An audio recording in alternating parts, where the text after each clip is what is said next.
Alright, welcome back everybody to more Pokemon XD Hardcore Nuzlocke. Last time we just did mostly grinding for a majority of the last session. We also caught 3 encounters. We got Shadow Mawile, Shadow Snowrunt, and Shadow Houndour. I ended up species clausing, or not species clausing, like kind of pinwheel clausing Phenac City. So that I could get one encounter from the mayor's house, which the mayor's house was a different area in Coliseum, but for some reason in XD it's considered Phenac City. So I went ahead and I just like treated Snowrunt as the mayor's house encounter, and then treated Houndour as my Phenac City encounter. So that's why I ended up doing that. And so we don't have any other encounters to get this time, but we should be able to fight the next boss, which is going to be Snaddle. We were grinding for that fight. We don't have too much longer to go, and honestly, I'm not going to really grind up my whole team because I'm very confident I can just win with Espeon, Shiftry, and Houndoom. I really don't think I'm going to have to send in anyone else throughout the entire fight. So if I'm right, then we can just win having to grind 3 Pokemon instead of a full team. I do want to grind up the whole team, but I also want to, like, I'm not like necessarily EV training to like min-max my Pokemon or anything, but I at the very least want to be like conscious of what effort values I'm getting for my Pokemon.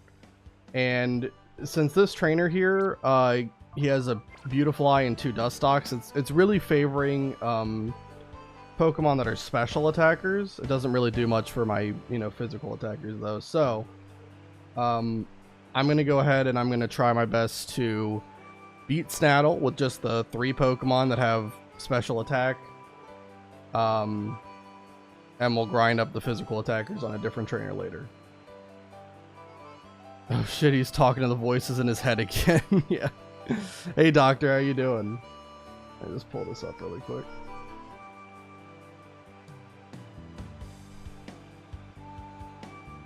Alright, there we go. Okay. Awesome stuff.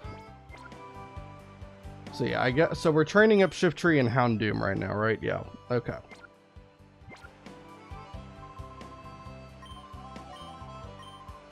My vitals are still within normal limits, so I must be fine. That sounds great.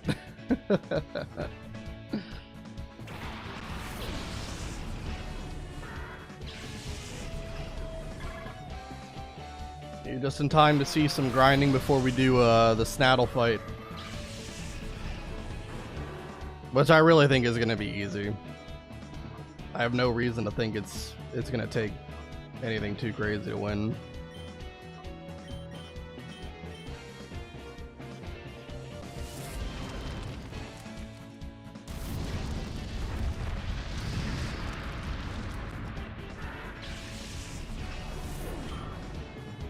Could be worse, could be British. Tragic. I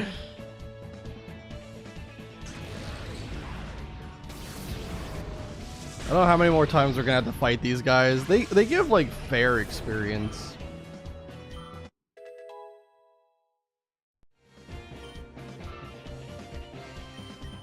Probably, I would say maybe like 6 or 7 more times.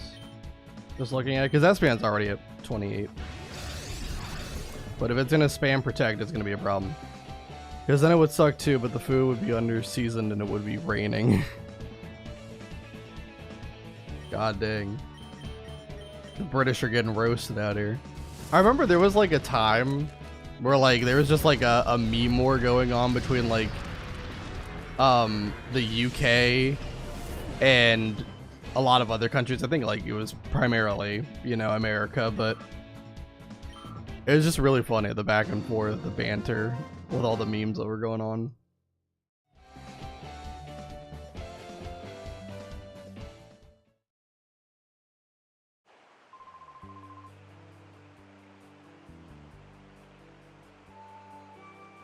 Why is Shift Tree using Shadow Ball? Honestly, that's like the best that's like the best move that it kind of gets to take advantage of its stab, if you will.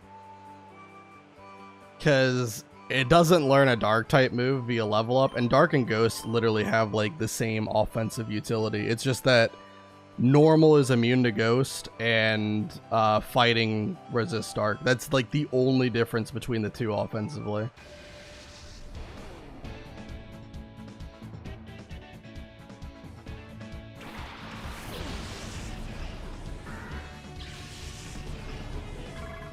But it is a physical move in this game, and Shift Tree does have more physical attack than special. That's why it's using it.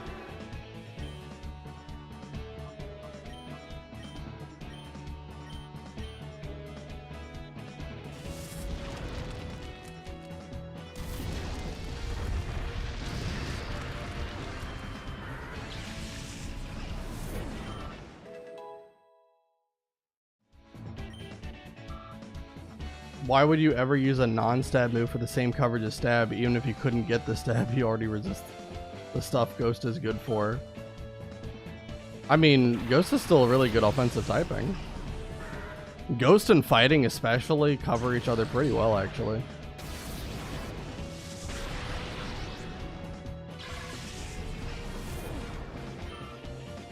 But I can't get any dark type moves on Shift Tree. The only way I could have gotten a dark type move is if I got, if I kept Nuzleaf until like level, I want to say it's like 30 something, then I could have gotten Feint Attack. But that's just not worth it. Like Shift Tree, the immediate power buff you get from Shift Tree is too good.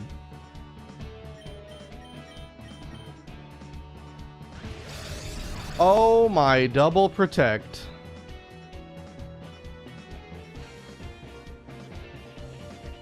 Why? Ghost is awful offensively, good against Ghost and Psychic only, and Shift Tree resists Ghost and is immune to Psychic. Well, sure, it's only super effective against two things, but how many things resist Ghost? Dark? Normal. That's it. It hits everything else for neutral. And Steel in this game. Steel also resists in this game. This is Gen 3, yeah. True. But that's why you have Fighting. Fighting is good against normal. Fighting is good against Steel. Fighting is good against Dark. Right? So you have a move that can hit at least neutral no matter what. Unless it's like a Sableye or something. Hey, what's up, Linkum? How you doing? Neutral non-stab 80 base power with no added effect. Well, it does have an added effect. It's not a great added effect, but it does have one. Neutral non-stab 80 base power with no added effect is pretty lackluster. I disagree. It's a 100 base attack stat. I mean, are you going to say that Bite on Espeon is bad because it's 60 base power and it's not stab? I beg to differ. Massively beg to differ. A 130 special attack stat makes that really good.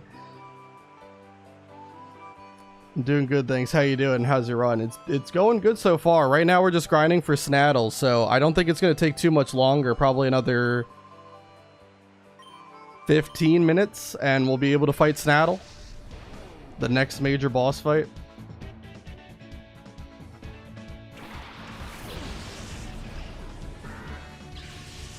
Special defense drop on a physical deck is not a real effect. It's not a good effect, but that doesn't mean that it doesn't benefit my party members, right? You know, like what if I have Shift Tree and Houndoom on the field? Wouldn't that make it so that Houndoom does more damage to whatever gets the special defense drop?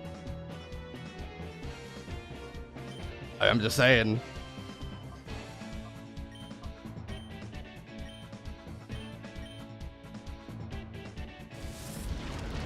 It's not about, like, this isn't singles battle, so it's not just like what can this one move do, right? For the Pokemon. It's about what can it do for like the battle, right? I think all this just stems from my deep personal hatred for Shift Tree. Did Shift Tree like murder your parents or something? What happened?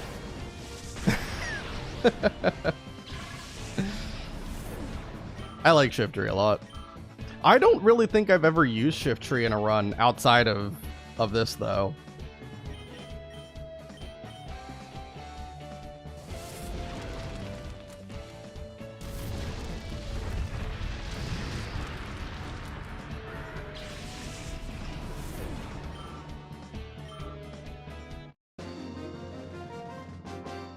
So it's been pretty cool to see it. But I mean, like, Shiftry does have, like, a very good utility role for this game because, like, it's one of, like, what? 3? 4 Pokemon in this game that can learn Fake Out that you have access to. And Fake Out is a fantastic move.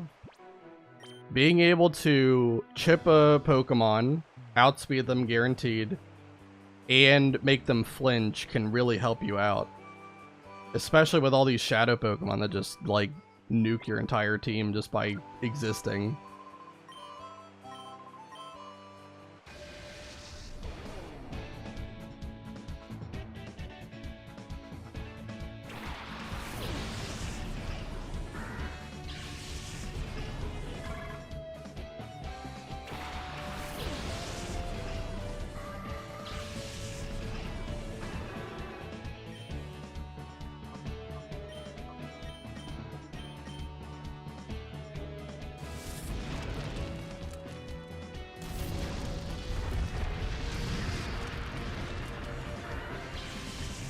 But yeah, I think Shiftry might be able to surprise you with how good it can be here.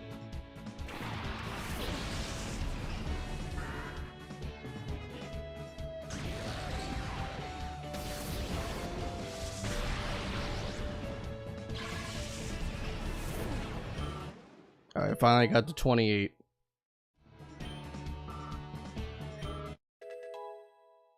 And just to make sure, because there is one battle you got to do before Snaddle, like you fight him back to back. It shouldn't be a problem, but yeah, I'll take it over Feint Attack, I think. But I don't think you're gonna get like a full level's worth of experiences from fighting that guy, and it's even like an easy fight itself, so it should be fine. But just in case, I will swap out of Shiftry.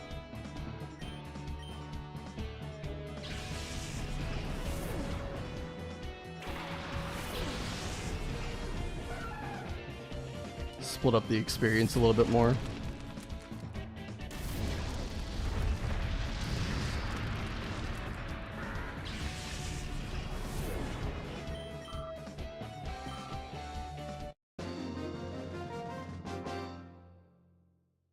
Alright, let me get Shiftry out of here and put someone else in the lead slot.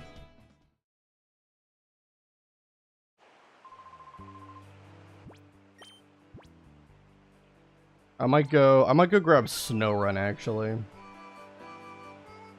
I know it's kind of a crazy thing to get Snorunt out of the box, but like I think Snorunt is at least gonna help for grinding against this fight since it can learn Ice Beam. Oh, I haven't purified it yet. Do I have money? If I have money, I can just purify it right away.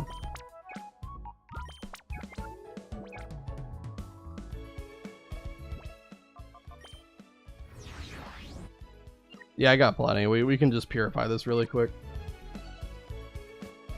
Again, like, I just want to, like, make sure the you know, EVs I'm getting are beneficial to the Pokemon. I don't really care about, like, EV training necessarily in this game, because it's not a deathless playthrough or anything like that, but I still want to be conscious about what I'm getting for them. So let's get... probably 5 cents would be enough. Even if it's like a bad nature or something. Do we know what nature it is? I have no idea.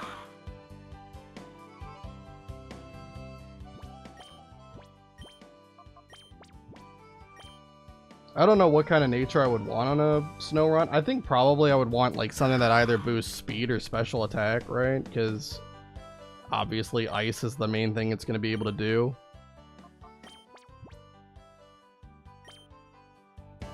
Snow run time, yeah. Still can't get over the music in this game. So awesome. Yeah, it's very good. Very cozy feeling. And then it can, like, you know, pick up the ante whenever you do some dramatic fight or something. And especially Mirror B's theme, really in both games, but especially in this one, it's really good. It'll tell me when the Pokemon can be purified. There we go, perfect. Okay. Yeah, let's see what nature it is. It's modest. That is plus special attack. That's like probably one of the two best it could have been. It was either that or timid. So that's really good. Wow. Does he just have like really cracked special attack? Because I know it's getting boosted by 10%, but look at the discrepancy in his attack and special attack. That is like absurd. Does he have 0 IVs in attack and like 31 in special attack or something? That's incredibly high, right? Because it's only a 10% buff and a 10% debuff, right? So his attack is really like 24, 25, and his special attack is like 31, 30. That's crazy. Yeah, his BST is 50 across the board. Modest is great for Snow Run, and that special attack probably has a good IV set. Yeah, it looks good. The only problem with Snow Run, it doesn't evolve until level 42. But when we get there, it could get used. I mean, that's a monstrous special attack stat. Even if it is 80 special attack, really like 80 stats across the board when it evolves, that's solid. I don't have a damage calculator with me, but I'm sure like an 80 base with a plus nature and 31 IVs would probably be on par with like a base 100 with 0 IVs.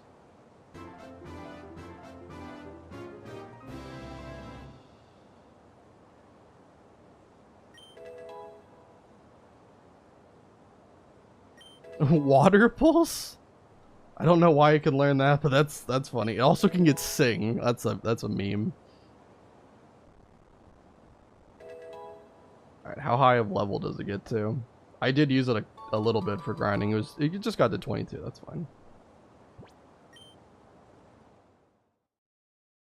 I mean, it's a female. We gotta name it Shiva, right? Water Pulse, Icy Wind, Sing, all very strong. Well, Sing is strong when it hits. Sing is not strong when it misses like 500 times in a row. Yeah, I don't really click that kind of accuracy. Sleep Powder's fine. 75 accuracy is okay enough, but Sing's 55 accuracy isn't exactly something that I love too much. Did I already teach it Ice Beam or something? No, you can't teach Shadow Pokemon moves, yeah. I guess I just never bought Ice Beam. Let me go do that really quick. Water Pulse in particular is a great coverage option. Yeah, it is. I just didn't think it would get it. Most of the time, whenever you purify a Pokemon, they just get like a refresh. So that was kind of surprising to see it have like a decent coverage move on there.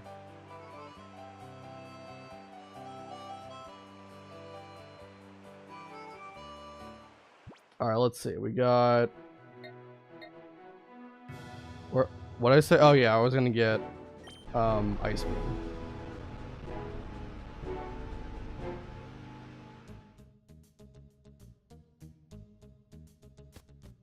TM13.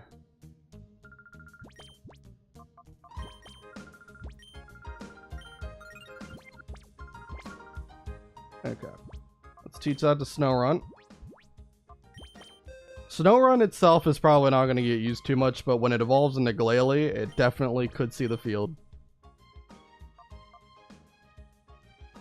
This is a really good lineup of moves. Icy Wind does have application because it can lower speed. Yeah, Yeah, I just don't think I would ever click Sing, honestly. If I ever want a Pokemon put to sleep, I'll just use Jump Bluff with Sleep Powder.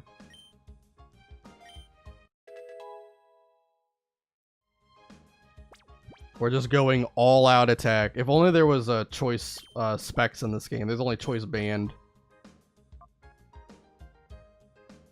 You have to at least click it to delete it. That's a pretty solid offensive moveset. Yeah, if you had like a choice spec item, that would be pretty good. Or even choice scarf. Unfortunately, we are one generation away from that.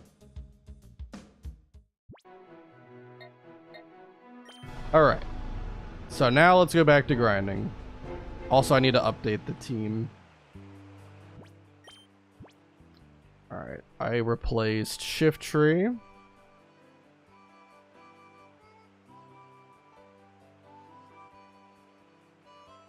With Snorunt. And let me just resize it really quick. I did a pretty good, or pretty bad job of updating the team last time. So I'm trying to make a vow to update it every time I make a team change this time around. I think it took me 2 hours to update my team last time I streamed. Yeah, alright, we're good.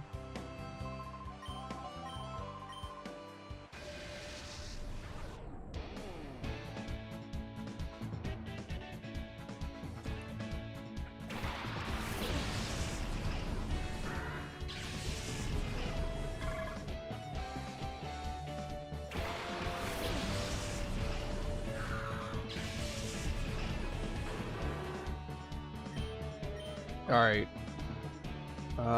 Yeah, Ice Beam, Flamethrower. I mean, obviously this is gonna kill both of them.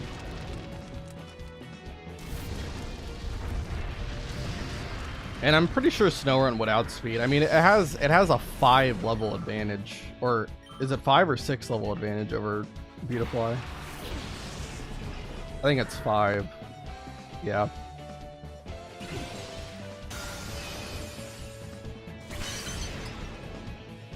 But it's still faster. I don't know what Beautifly's base speed is. I want to say it's like 70. But you gotta remember, all the IVs for like the trainers in this game are 0, so it's very slow.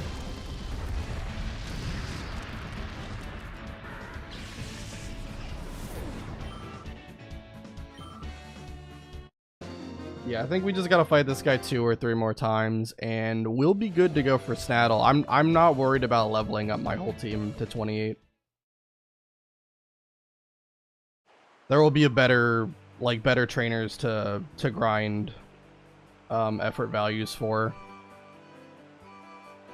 after we beat Snaddle. So I'm just gonna beat him, unlock those trainers, and then we'll start fighting them.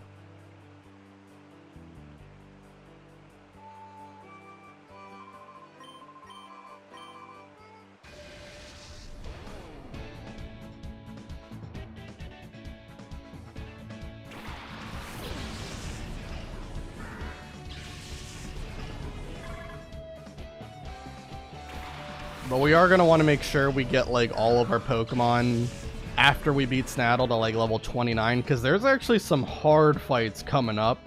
Like, they're not even boss fights. That's the crazy thing. Like, they're just regular fights against like grunt trainers or random trainers that actually have like decent Pokemon. And also high level Pokemon. So you just got to be careful about it. All fights are boss fights in the GameCube area.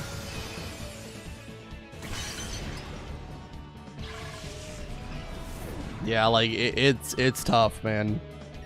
Especially when we eventually have to fight Zook and his Zangoose that's level 31, even though it says it's 28, it's actually 31. Like that's a tough fight. Oh my god, I hate the Protect. Let me also swap to Skiploom's gonna be a hard Pokemon to train up. Let me swap Skiploom just so we can start getting it some experience as well. I have no PP left for Flamethrower. Unfortunate. I'm gonna have to go heal after this.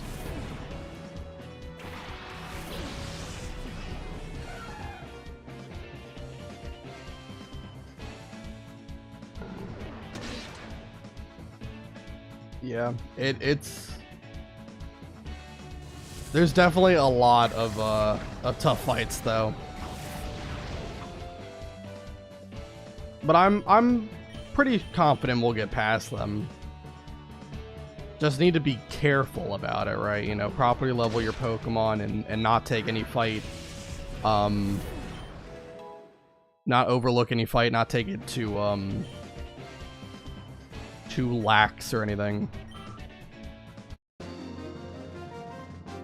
Because, like, I think the big thing, like, that, like, this game has with all of its trainers, a lot of the trainers have, like, really powerful coverage moves. Or just moves they wouldn't otherwise know via level up. Right? There's a lot of examples of that, like them having TM moves or breeding moves, right? Stuff that they should not have.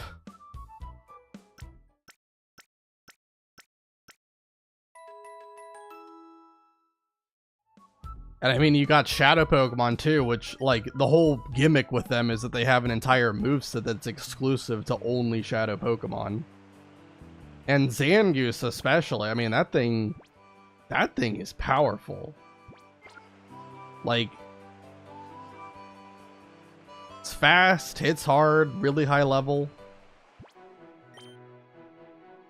Remember, this game was made by people who never played Pokemon before Coliseum. There are no rules. I mean, it's impressive what they were able to do and how close to a Pokemon game they were able to replicate, but definitely there are some moments here that feel unbalanced, you know?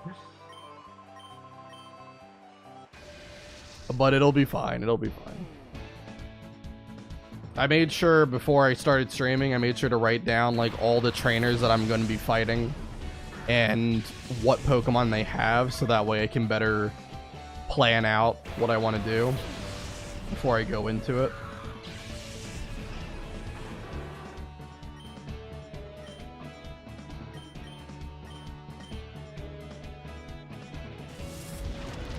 So will this get Houndoom to 28? It's going to be close. I don't know.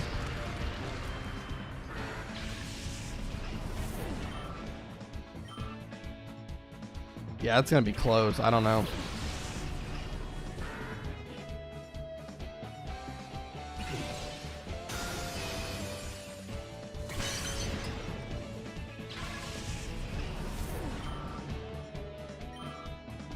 I think it might just barely level up from the looks of it.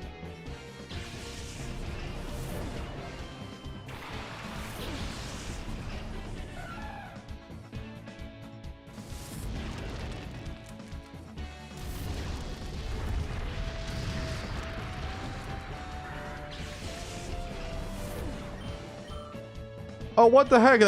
Oh, yeah, because I swapped to Skiploom. I swapped to Skiploom so that it didn't level me up. Fair enough.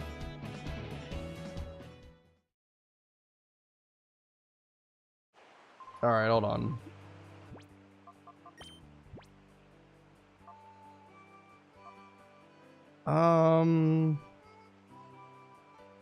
Because he's going to give a fair amount of experience. I could...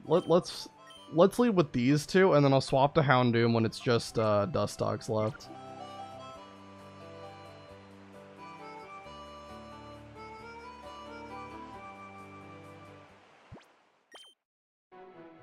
Unintentionally sabotaged myself by switching to Skiploom, so it would eat some of the experience there. I just wanted to level up Skiploom as well, because Jumpluff isn't like a terrible Pokemon. It'll definitely be useful for some fights. It's a little bit more gimmicky because it really doesn't have any offensive utility, and it's just kind of there for Sleep Powder and maybe Leech Seed, but it's still a roll. I mean, it's really fast too. I think of all the Pokemon I have outside of Electrode, I think it would be tied for second for fastest Pokemon I have.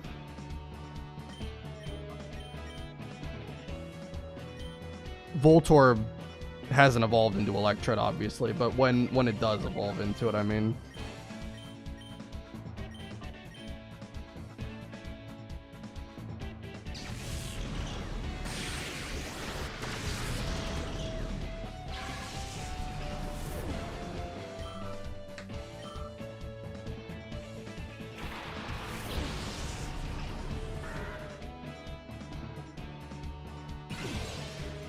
Does Ice Beam kill Dustox? No. It's close though.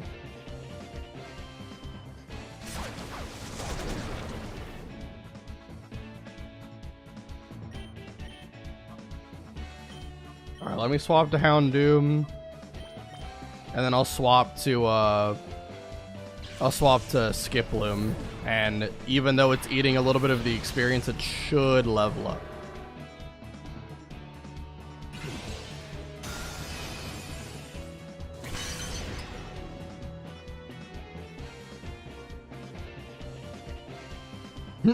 Nice.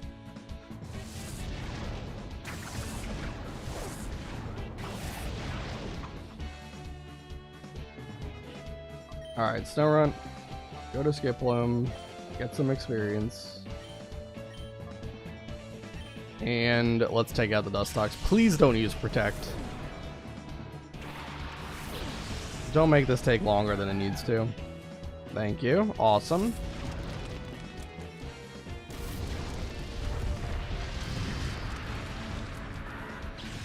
I think the level 17 one knows Protect, but I don't think the level 16 one does.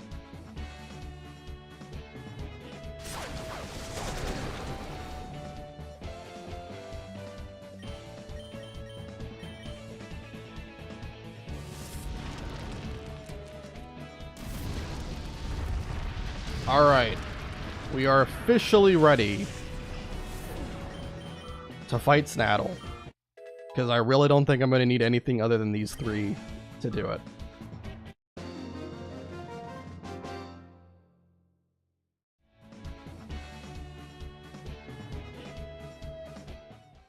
I'll still have backup Pokemon, but, you know, the hope is that they don't have to see the field.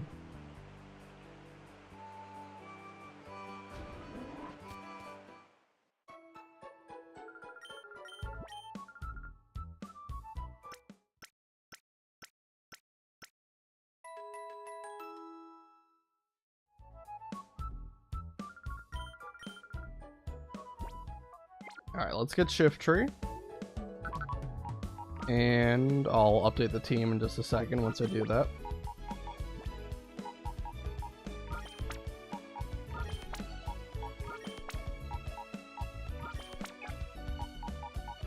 I'll bring Mighty Yenna. Well, actually, is there really any physical attacker on his team? Like, there's Matang, but Matang has clear body. So it wouldn't even be impacted by Intimidate.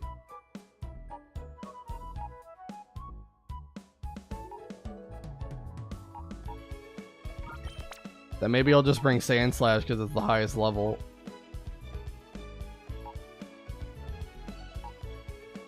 Or I could bring Voltorb. Voltorb's 27, right? Now I'll bring Sand Slash. Yeah, I'll bring Sand Slash. That's fine.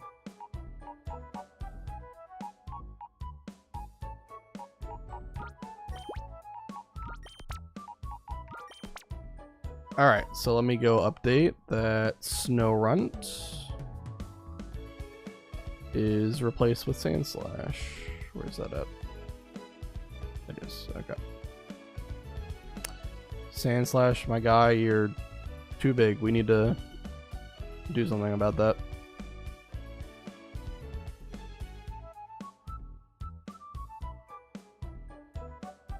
Okay, there we go. Awesome stuff.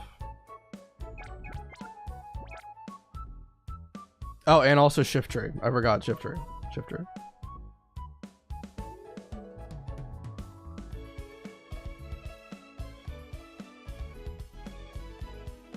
Shiftry. There we go.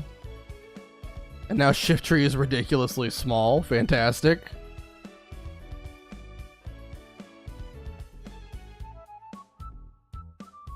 Alright, we're good. Okay. Oops. Wasn't looking at the screen, so I was just running into that person. Alright. So now we're ready to go for Snaddle with a slightly underleveled team, but it's not a big deal. I don't care enough. I'll make sure that I have all the right items on before I go in, but I think really it's just citrus berries across the board. There's no Pokemon that like can status other than, I guess, technically Quagsire is Ice Punch, but Quagsire shouldn't be able to get an attack off because I'll just take it out in one hit. Well, actually, it won't be one hit. You'll see what my plan is for it. But, I mean, you got Shiftry on the field, right? So it's already not really going to go well for Quagsire.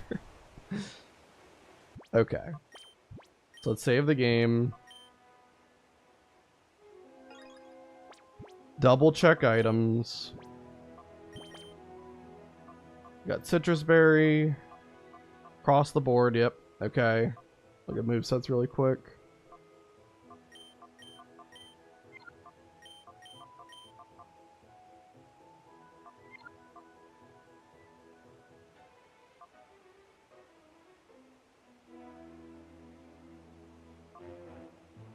Yeah, looks good. Do I have like another Protect TM? No, I have Light Screen. I might teach that to Espeon.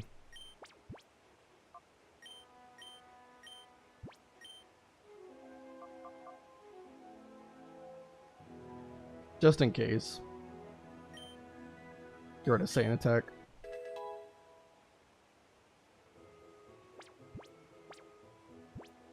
Alright, save the game again.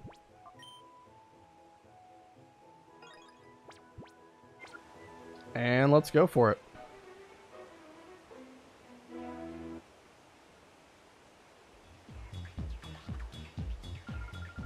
Forget it, you can't have our videotapes, you can't do this to the press. For a prisoner, you're rather hard-nosed, I must say, but it just wouldn't do to have those tapes broadcast to the public. I have been promised the position of Ore's governor by none other than Master Greevil, so you must understand, it wouldn't do to have it be known that I have muzzled the citizens of Phenac. If that got out, imagine what harm it would bring to my pristine political record. Now, hand over the videotapes, please. I don't care about your sick aspirations. Don't you dare underestimate the power of the free press. ONBS stakes his very existence on delivering the truth for justice. I will get this news out. It's so sad that you won't listen to reason. Very well. I suppose you leave me with no option. Oh, you. Are you the dastardly child who won't stop fooling in our affairs? Eggrog. What are you doing? Get rid of this pest. Sir, yes, sir. Mr. Snaddle, sir. Aye, aye, sir. Hey, boy, playtime is over. Eggrog. What on earth?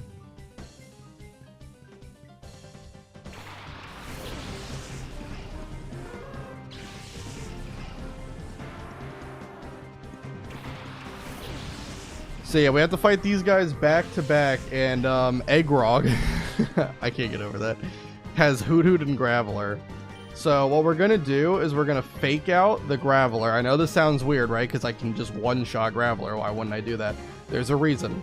It's because Espeon can one-shot literally everything on his team, but Shiftry can only one-shot Graveler. So we want to not let Graveler do anything for one turn, so that it gives Espeon like one free turn to just nuke one of his party members.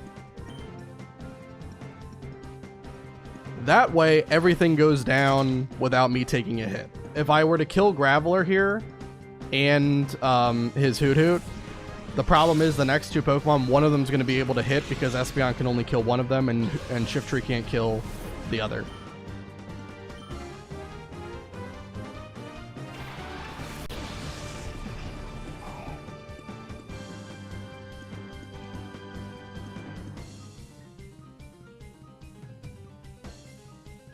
Hold on 1 second, let me just... Alright. Okay. So now we're going to Giga Drain the Graveler and Psychic the Gulpin. That's going to double KO.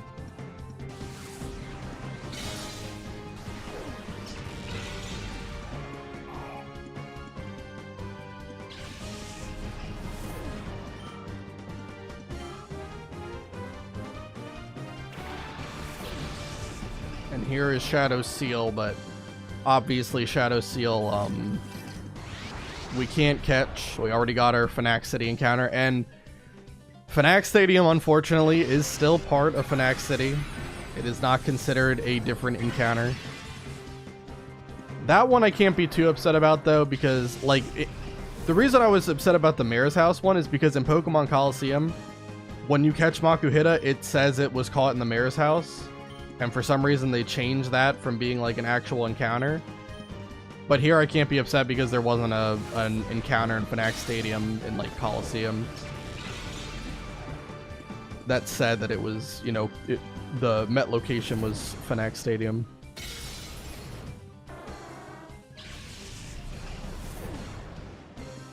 Alright, so that's that guy down. And obviously the level cap is 28. I've been over this before. If we level up during the fight, it doesn't matter. The rule is that you have to go into the fight at the level cap. At or below the level cap. So don't worry too much. Oh, let me read this also. But don't worry too much about that. Like, I know I keep on leveling up during the fight. It's just because, like, sometimes there's, like, fights back to back and it makes it hard to not over level. Anyway. This is precisely the time your camera should be rolling. Show some journalistic guts.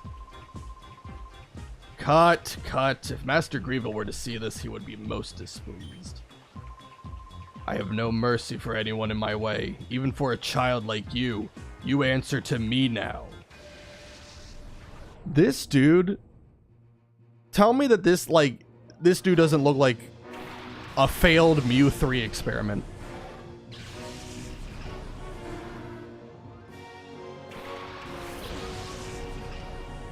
Anyway, he leads with Lantern and Quagsire. Leads in this game aren't random as they were in Coliseum, so it makes it a little bit easier to prepare. But what we're going to do, we're going to fake out the Quagsire. Setting up light screen could be interesting.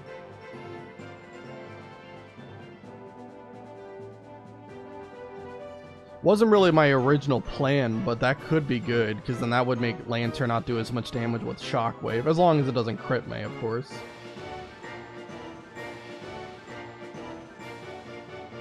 Now, I'll go with the original plan. The original plan is just to do, like, enough damage where Quagsire definitely dies to Psychic next turn, and then I can get a free Shadow Ball on the Lunatone when it swaps in next turn.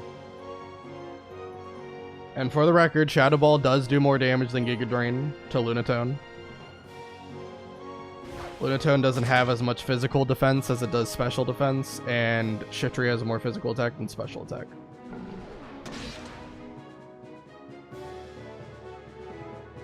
Shockwave, it's hitting Espeon then. And speaking of a crit, there you go. So if I would have set up light screen, it wouldn't have mattered. It would have still done that much damage. Alright, so we're going to go Shadow Ball.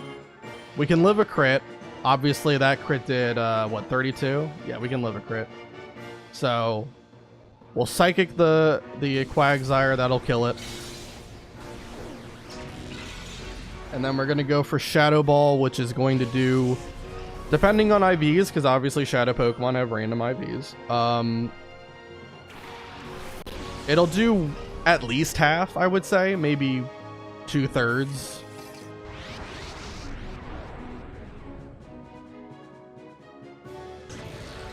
Somewhere in that ballpark. Okay, well that has to be a really bad defensive Lunatone. That did a ton of damage. One Facade, it's hitting Shiftry then. Okay, that's fine. So now what we're gonna do, the next Pokemon's gonna be Castform, so we're gonna Brick Break Lunatone and we're gonna take it out with Bite.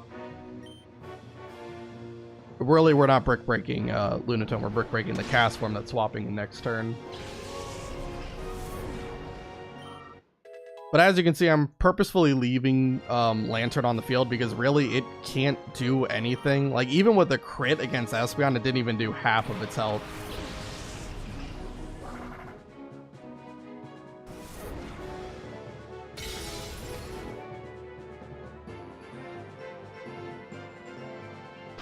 So now it's hitting Espeon. And that activates Citrus Berry, which is great. And now we're going to do Giga Drain on the Lantern. And just bite the cast form. Doesn't really matter.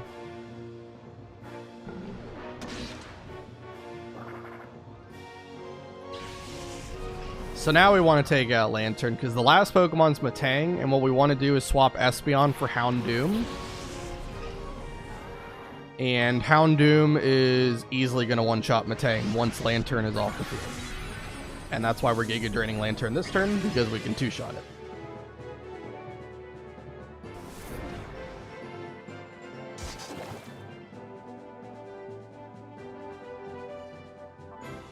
So we'll keep Shiftry on the field.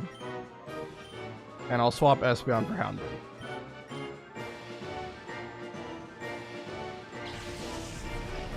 And pretty much, this is a GG. Like, this is definitely the easiest fight, in my opinion. At least so far. We'll see if there's an easier fight coming up. But, you know, as of right now, this was a very, very easy fight.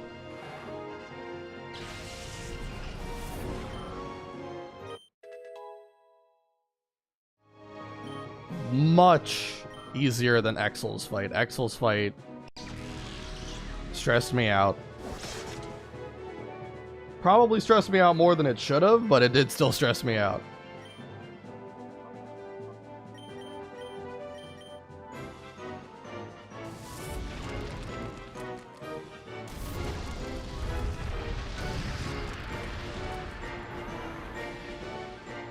And that's Metang down. And that's officially Snaddle completed.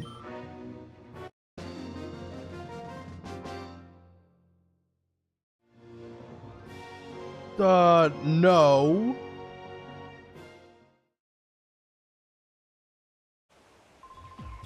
How is this possible? I've never seen a child so strong. But no matter. Surely I've bought Gorgon enough time. His precious recovery operation must be finished by now. Today we will leave quietly, but don't you forget us.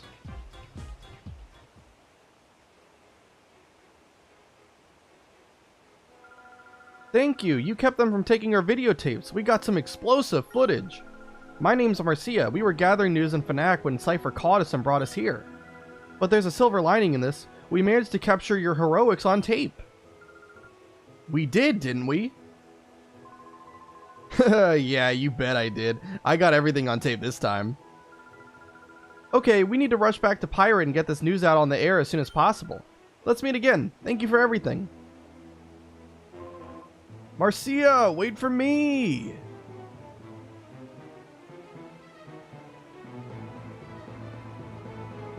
There is something on the floor. Mirror B, go away. Got the elevator key. Now we can save everybody. Alright, let's leave out of here. Yeah, it's kind of weird how you leave. You just basically rub against the wall. And it just lets you teleport out of here.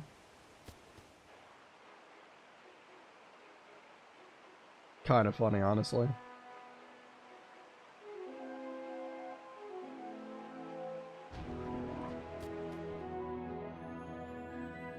Alright, oh, wait, hold on. I gotta put the key in. Yep. And then I can ride the elevator.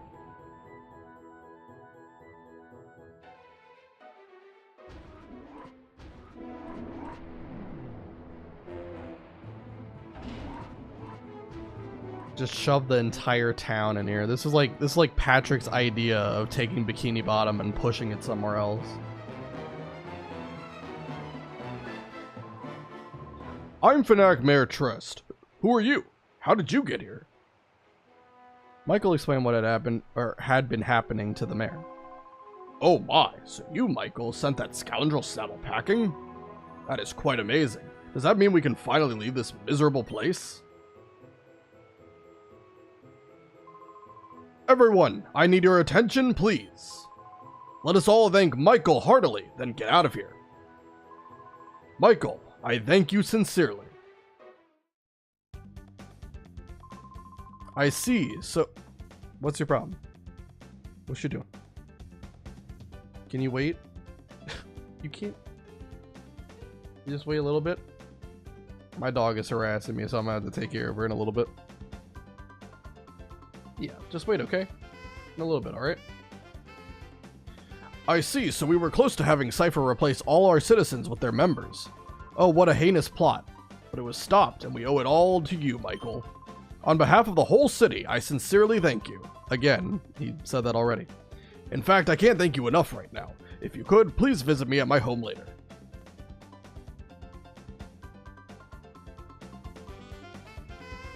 Oh, I thought I had to do something there, because nothing was happening.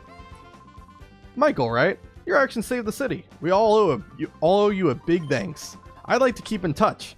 May I get your PDA number? I'll call you, or give you a call if anything comes up. I can't read again. Michael gave Dusty the PDA number. Thank you. I'll be in touch. I've been thinking. I think Phenac was targeted because Cypher wanted to quash rumors that were spreading in town. People in the city have been shady characters coming in and going in the desert. People were talking about it. According to what the people say, there's something in the desert around here. You should ask around for details from the people in the city. Awesome stuff. Oh, more dialogue.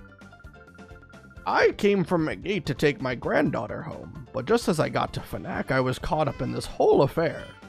Thank you so much. We can finally return to a gate. I was going to visit a gate with my grandma, but then those people came and locked us up. I'm going to run a daycare just like my grandma when I grow up. Thank you, Michael. If you visit a gate, please come to the daycare.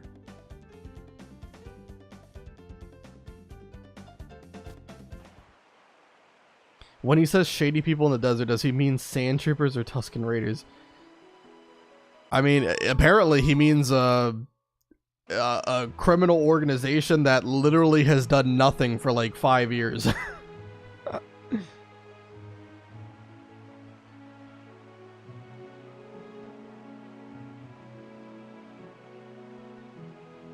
Alright, let's I mean, I don't really need to heal up that bad, but I think I'll still do it. Also, when we try to go here, don't we like not like our scooter gets stuck in the dirt or something like that? I want to take the time to grind up my my team though. The rest of my team, all of the other Pokemon are good, except most of the physical attackers that I didn't want to give special attack effort values to. That's not true. They spent 5 years tracking down all the Kanto legendaries for Greevil's team. Well, fair enough. And the fact that like legendary Pokemon are just so easily caught, like legendary Pokemon are supposed to be like these crazy things that only like chosen trainers can get, and yet in this game they're like the biggest pushovers in the world. The only one that actually was like true to being a legendary was Ho-Oh. Even Lugia, his brother, failed.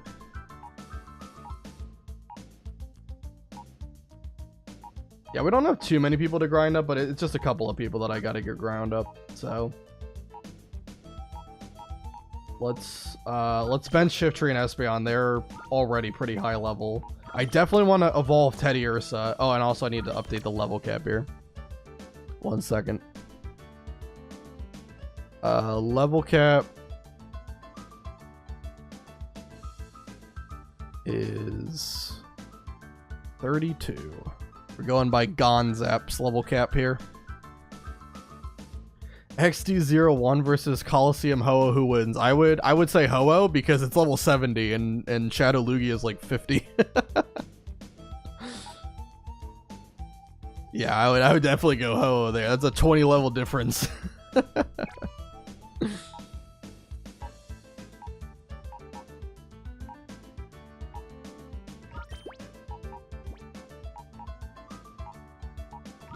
Get Espeon off. They need to make another Pokemon game following on from this. Make a Groudon a Shadow Pokemon. Yeah, I mean, there's a lot of cool Pokemon that they absolutely could make a Shadow Pokemon. It's kind of like how, like the Primals, like the very first Primal that ever existed in Pokemon was actually Dialga from the Mystery Dungeon games. Primal Dialga was pretty sick too. Having shadow Pokemon for like all the legendaries would be really cool though. Shadow Blast, literally weaker than its secondary move, Shadow Storm. Yeah. Yeah. God dang.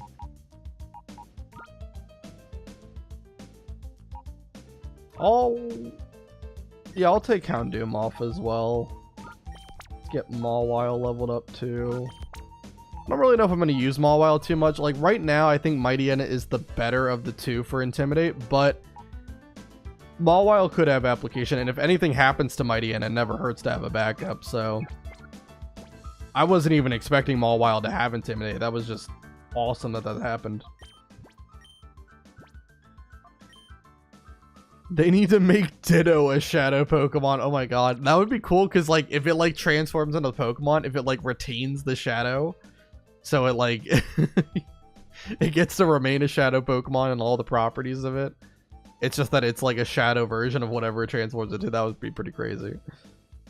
XD01, use your signature move that is inexplicably weaker than the generic move we gave you, which is just glorified Shadow Surf. I know. Shadow moves are pretty weird. I talked about it last time, but I definitely think like the balancing for shadow moves is definitely off for sure. I like what they tried to do. I understand what they were trying to go for, but I feel like there's some moves that are ridiculously like powerful or just annoying to deal with, and then there's some that are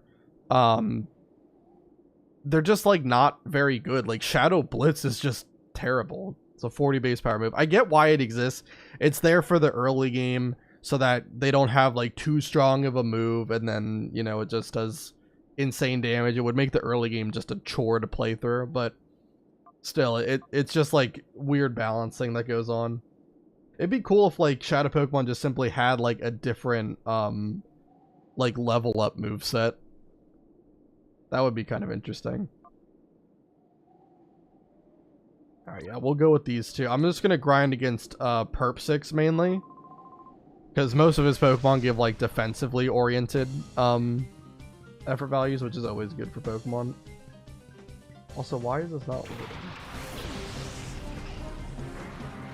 I'm trying to pull up the stream on my phone to make sure it looks good, and I'm just getting a spinning circle right now.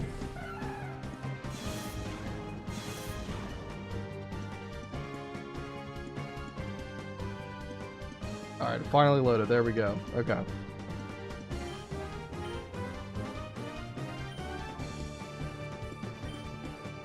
Alright. Do I have Protect on Skiploom? If I do, I can just do that.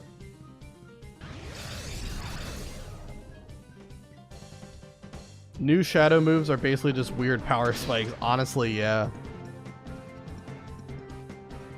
And I mean, some Pokemon definitely needed like a buff, but for some of them, they kind of went overboard. Like, Shadow End is a crazy move. 120 base power, always super effective. But it has 60 accuracy.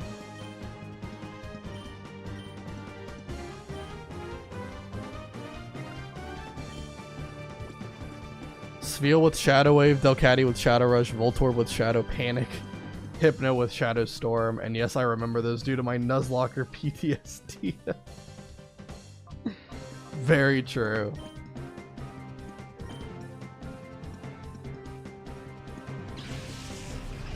Yeah, I mean, definitely shadow moves are annoying to play around. But honestly, outside of Mawile so far, I don't really think any of the shadow Pokemon have been too crazy. I think I've gotten past them pretty confidently. But Shadow Mawile, that is like a legitimately tough Pokemon to get past. If it has Intimidate, you're gonna have to risk a crit somewhere.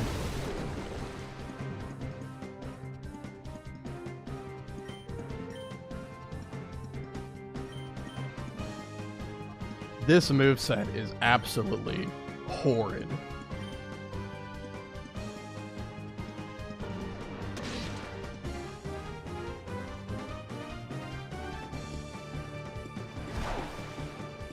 Also, totally love how Shadow Blast is physical because it's based on Arrow Blast. Yeah.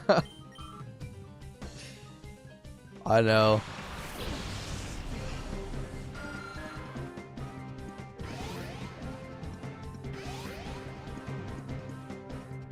Definitely, like, before the physical special split, it was kind of like the Wild West with Pokemon. Like, a lot of Pokemon were just like make or break depending on what its stat spread was in correlation to what its typing is. Like, a Pokemon like Sneasel, for example, was absolutely trash before the physical special split because it had, like, what, a 35 or 45 special attack stat?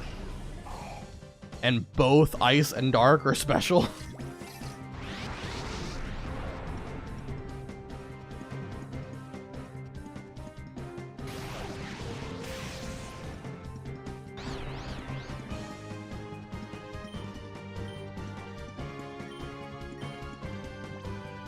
Alright, I'm not dealing with confusion, so I'm swapping out of that for sure.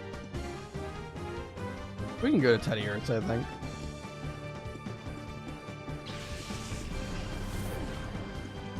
Special Sneasel is peak Gen 2 type brutality. It is very true. Very unfortunate what they did to my boy. But Gen 4 was justice for him. Gen 4 finally made him decent, especially by giving him an evolution.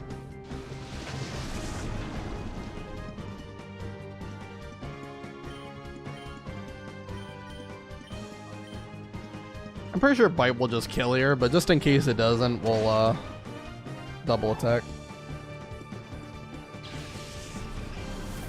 Icicle Crash and Night Slash didn't hurt either. Oh, yeah. Icicle Crash, I think, was Gen 5, but Night Slash was a good one.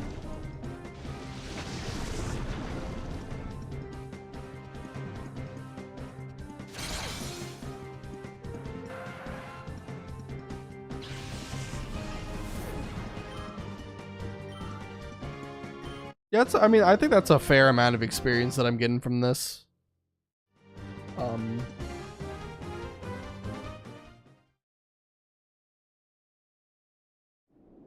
Yeah, we're pretty much just gonna be fighting Perp 6 for a while. I definitely want to get also, I just said that I was gonna update the team more today, and then immediately I went against that by not doing it. Let me update the team. Well, the plan is to get everyone to at least 29, but to get Teddy Ursa and Voltorb to 30 so that they evolve. So let's update the team. You need to hire a butler to update the TI. I wish there was like an automatic process I could do. Unfortunately, I've got to do this manually. Alright, so I just put Shiftry and Espeon in the box. And I now have Teddy Ursa.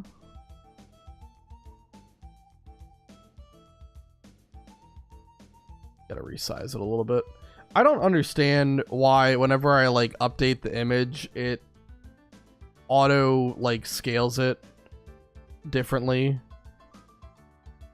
And then I've got to do it again. Like I've got to transform the image and change the properties of myself. I don't know. All right, then Mawile. Okay, Mawile. See, like, this is the thing I don't understand. Like, we all saw how Espeon was perfectly fit to the image, and then now Mawile is just the size of the planet. Has its own orbit. Alright, there we go. We're good. Alright, I'm going to do one more fight against Perp 6, and then I'm going to go take care of my dog really quick, and I'll be back afterwards. Oh, I need to leave the area and come back.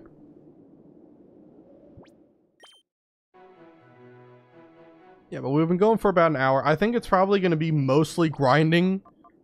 We will probably get to some story progression before I stop for tonight. But yeah, it's probably mostly going to be grinding because I've got a long way to go to get everybody to where I want them to be.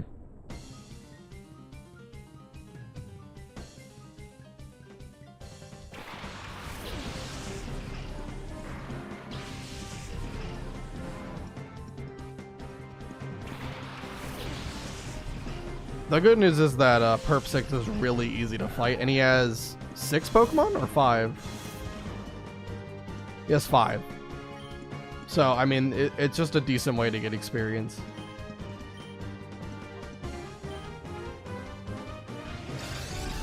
What are you grinding though? Coffee tea, something less stream friendly. Hilarious. No, I'm doing. It is less stream friendly. It's grinding experience, which means I'm just battling the same trainer over and over again.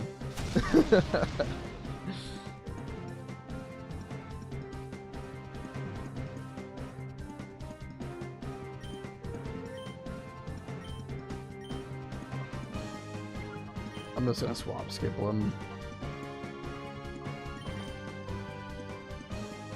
I'm trying my best to level up Skiploom, but it's really hard when the only move it knows is Tackle, and it doesn't match up well with a lot of the trainers I'm grinding against. Like, it wasn't good against the Butterfree and 2 Dustox trainers, and it's not good against Perp 6.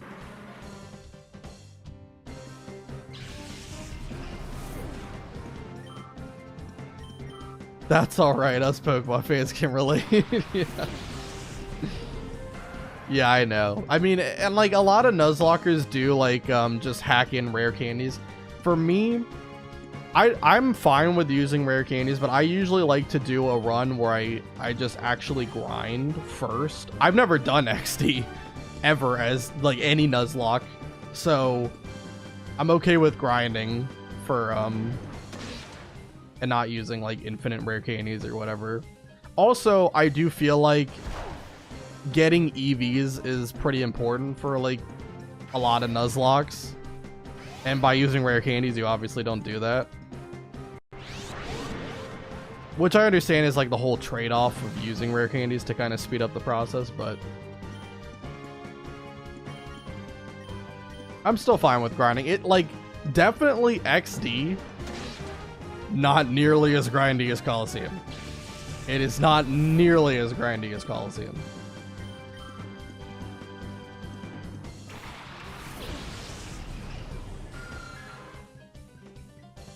Like in Coliseum, you don't have like a good place to grind experience until like, honestly, like until after Venus. Maybe before Venus, but like it's still tough because like I would say like the best trainer to like grind against is Gale. And Gale has like what, Granbull, Kirlia, Machoke, and Nuzleaf. It's a pretty solid team. It's actually pretty tough, even though obviously all the Pokemon have like 0 IVs. Like, they're all level 40.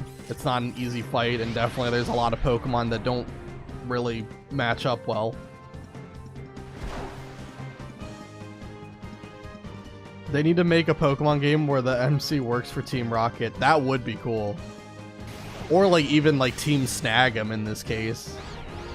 I mean, technically Coliseum you play as an X member, but like being an active member of like the bad organization would be pretty cool.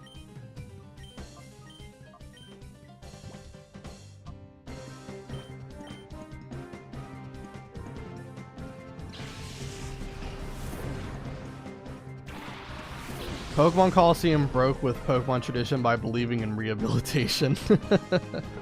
Yeah.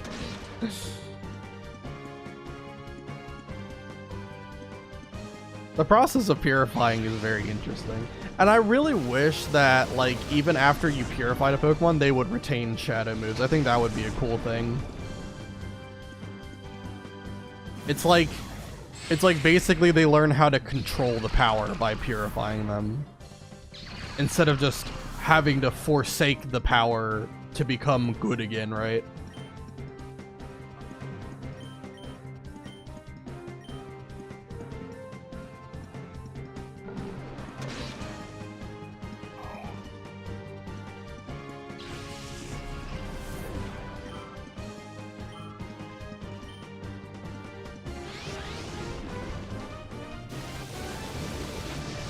My dog is coming in here to remind me.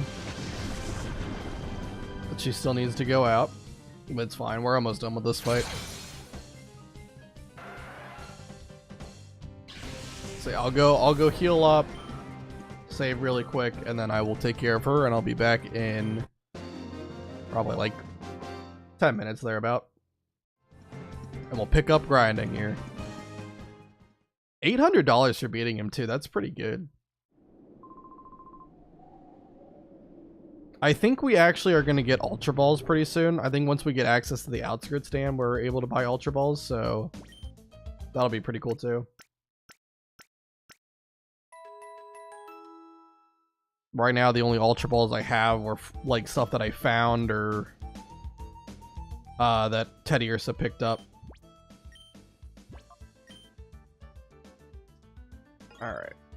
So I will be back in just 10 minutes. And we will continue grinding.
Alright, I'm back.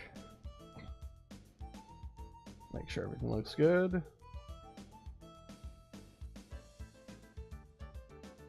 Alright. Time to get back to grinding. Like I said, goal is to get everyone up to at least level 29, and then for Teddy, Ursa, and Voltor, probably get them to 30 so that they can evolve to their next stage.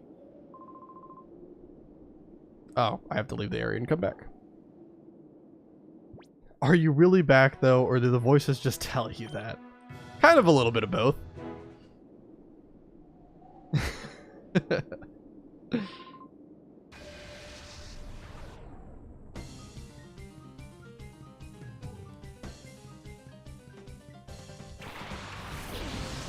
Alright, Coffin and Grimer. I'll have to pay attention to how much experience I get from all these, because I think, what was it? Beautifly and Dustox, I think, gave like about 930, 950 like per fight for each Pokemon. So I kind of want to know what this gives in total.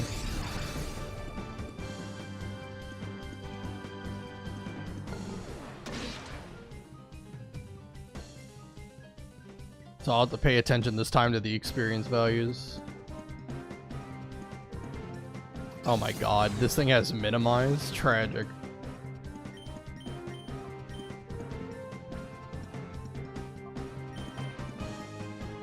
Alright, let's get a Mawile.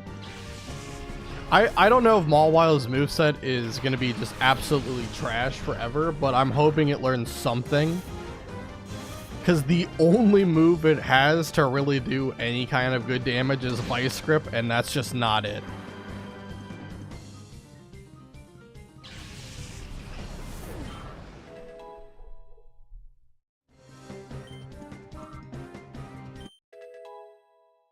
Okay, that's Skiploom leveling up. Okay. One more level away from getting Jump Bluff. Mawile moveset equals garbage. Correct. But its ability being Intimidate will at least make it, you know, somewhat decent. Mightyena got disabled. Yeah, let me also move it up here so I don't have to keep scrolling down. I guess let's get rid of Tentacool first. Feint Attack can be upgraded to Crunch, not even a single steel move on level up. Yeah, tragic.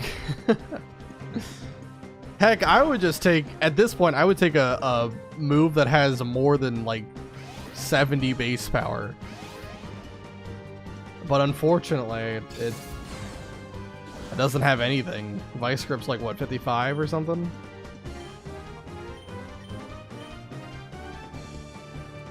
I also have not been paying attention to the experience.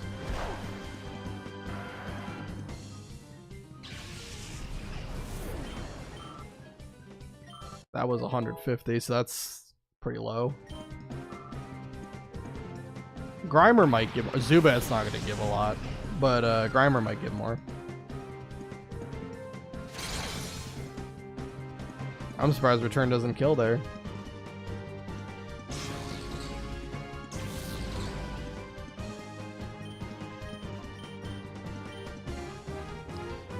Why is everything disabled? What is happening?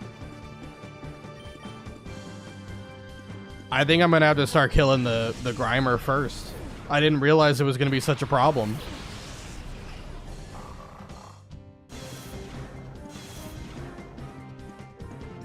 I declare bankruptcy.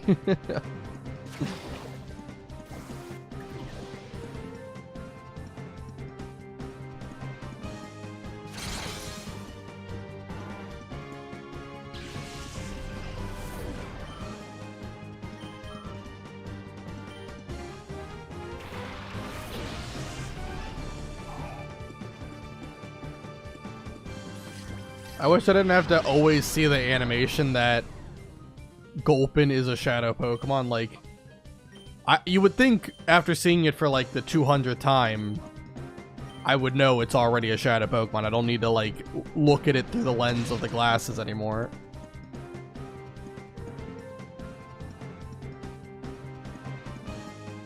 Oh no, not Gen 1 Leech Life. Leech Life, and just... It is definitely one of the moves. But you don't get it. The Chosen One has anti-recreative amnesia. Isn't that, there's like retrograde, which is like you can't... Oh crap.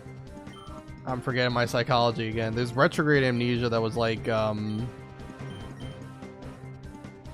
can't remember anything like before, and then interrogate amnesia is like you forget new memories. Like you can't like form new memories.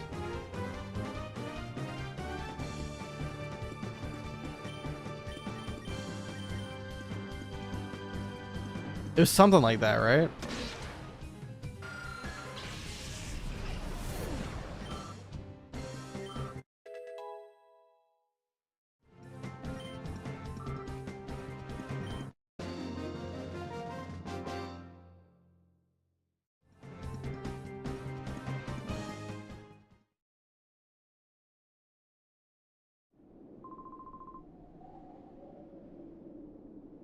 The mirror radar lost the signal.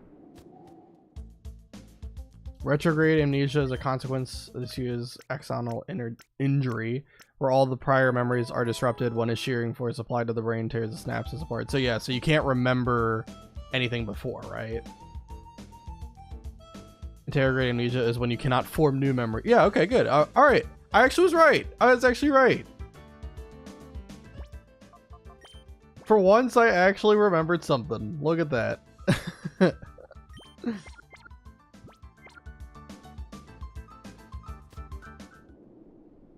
I probably didn't word it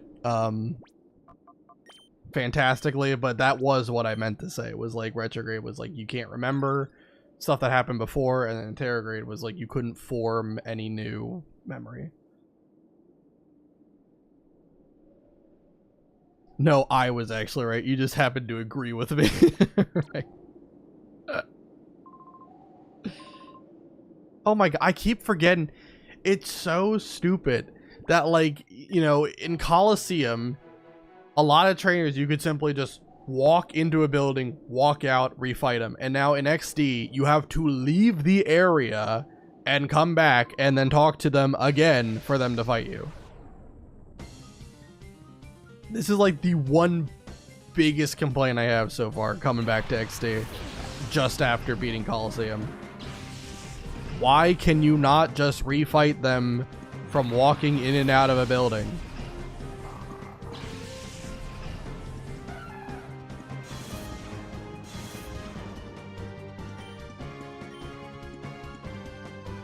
Alright, we're taking out this Grimer first. I'm just gonna swap skip him like immediately.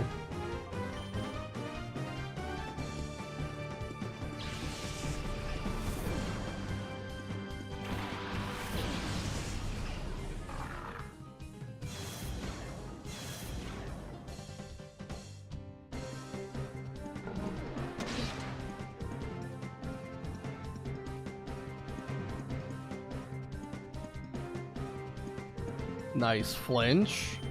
Don't have to deal with minimize this time around, which is incredible.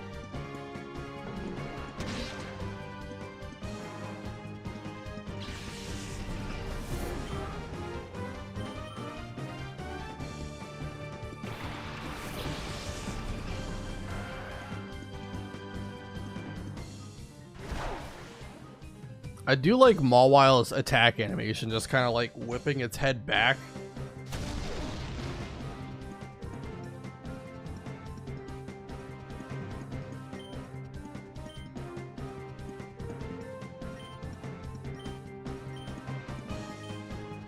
Like, it's pretty incredible if Mawwile can literally see anything when it's attacking like that, because, like, the back of its head is so goddamn big. Like, I would have to imagine that your vision is completely obscured.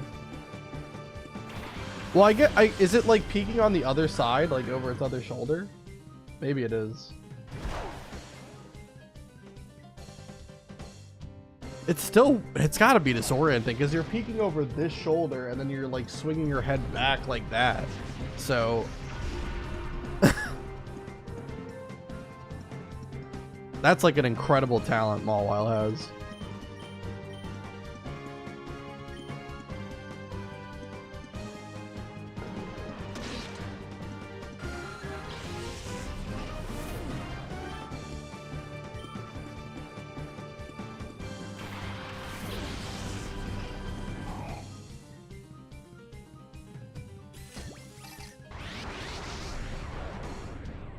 Yep, that Gulpin is still, in fact, a Shadow Pokemon.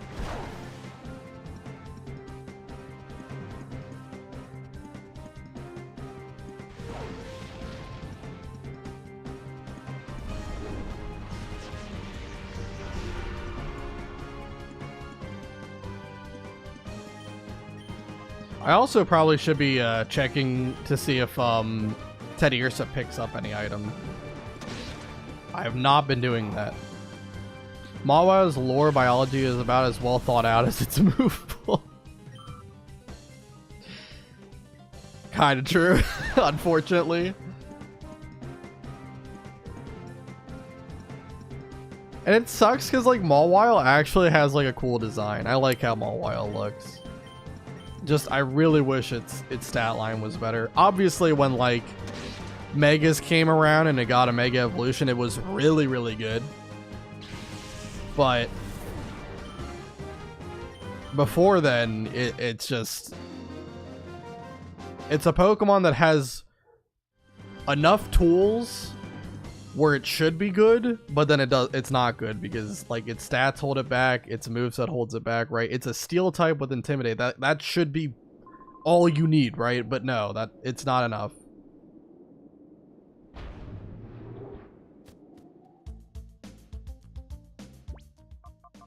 Alright, let me look at Teddiursa. Teddiursa has not picked up any item.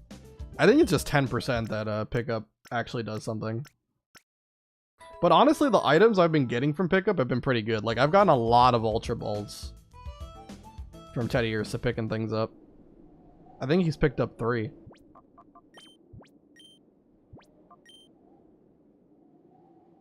And I don't think it's a high chance. I want to say it's like 4% that he picks up an Ultra Ball.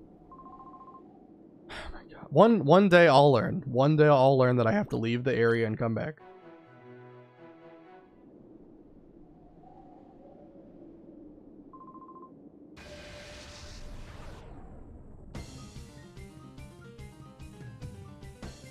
You would think it would have happened the 58th time, but nope. I'm considering tin fish for dinner. Is it a good idea?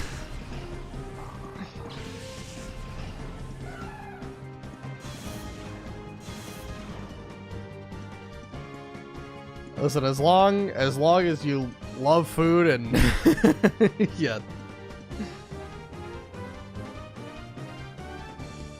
And you really want to eat something, go for whatever you want.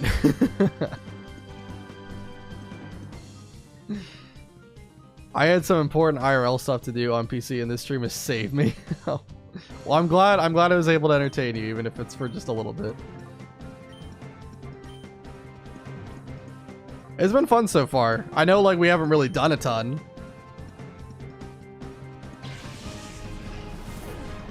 But, you know, I mean, Snaddle, I'm going to tell you right now, Snaddle was never going to be a problem.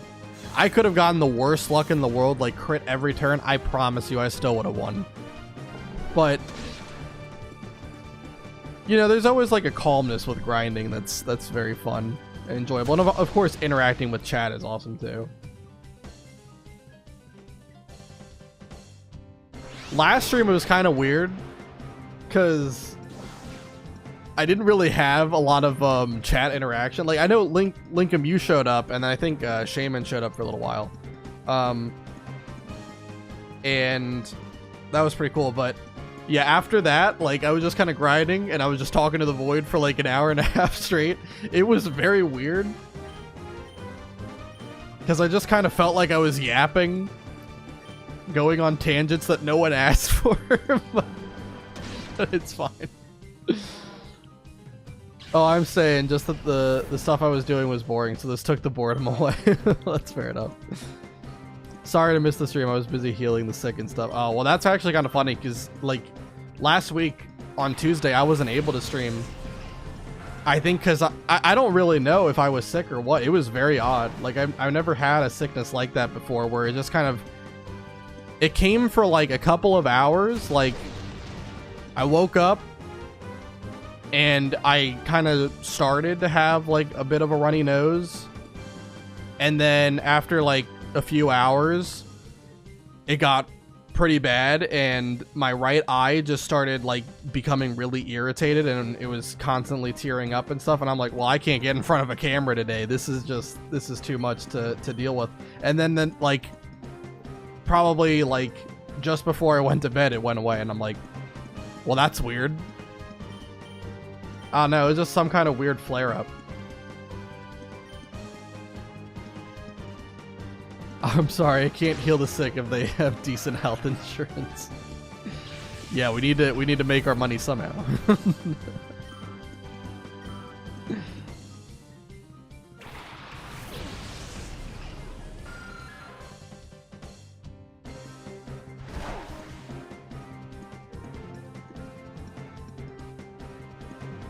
Just get on the camera and say it's an emotional stream. Yeah. Man, fighting these coughings and Zubettes brings a tear to my eye. I only serve people who cannot afford my services to make sure that I can never make enough money to stop healing the sick. Yeah. Oh no, what happened? It's just we're having an emotional stream right now. That's what happened, Art.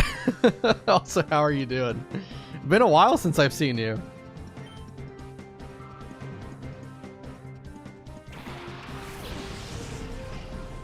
I just popped in, yeah. It just popped in time to see us talking about. Like, I was just mentioning how last Tuesday I didn't end up streaming because I guess it was a, like, fleeting sickness or something. Like, I was like having a runny nose, and then my right eye was like really irritated, and it looked like I was like crying up a storm or something. Yeah, and we were making a joke that it's just because it was like Nuzlocking is just so emotional. I have such an attachment to all these Pokemon. I couldn't bear to lose any of them. And for Teddy Ursa, I mean that quite literally, because he is a bear.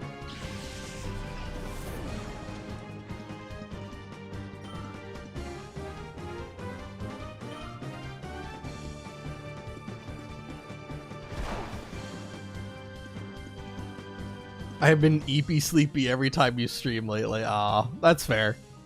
I have been kind of streaming a little bit later these past couple of weeks, and it's mainly because, like,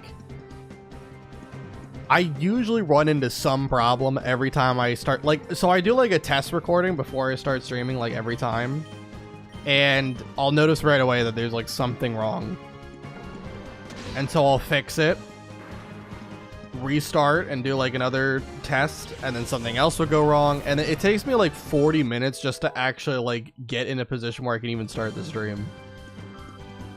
And I definitely think it's because I just need a new computer. Today was crazy though. Like I did like a practice like recording to test how everything sounded, and it was great. So I was able to start really early today. Watching your virtual dog die by arson is dramatic. Yeah. Well, that would be a little bit traumatic, yeah. I've known these Pokemon for all of what's my playtime? All of 25 hours. I definitely would say I have some kind of attachment to them.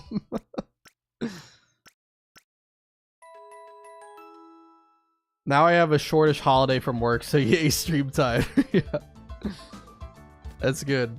I'll make sure, as long as I don't have some kind of weird flare-up again, I'll be sure to stream on Thursday as well, and hopefully we can get to Gonzap then. I don't think we're gonna get to Gonzap today.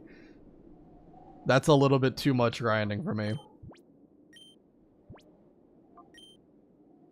What else would you call a Mecargo used flamethrower Mighty Yenna fainted? Well, I would call it a tragedy. Also, if I'm ever in a situation where Mighty Yenna is my best possible chance to win against Mecargo, we are in trouble. I watched the Battle Bingo VOD. Oh my god. It was bad. I was getting lost in the sauce in that one. Like, I mentioned that, like, when I was, like, at the start of it, I was like, it's going to be, like, a casual stream. I'm just going to kind of commit to just doing, like, Battle Bingo just to grind poker coupons and experience the game again. But it went terribly. Like, I don't know what kind of crazy to be fair, I also was getting kind of lucky at times too, but there was some absolutely diabolical unlock that was happening in that one. The freaking Altaria, the world-ending Altaria with its incredible move combination of Dragon Breath, critting, and paralyzing every turn. Just miserable.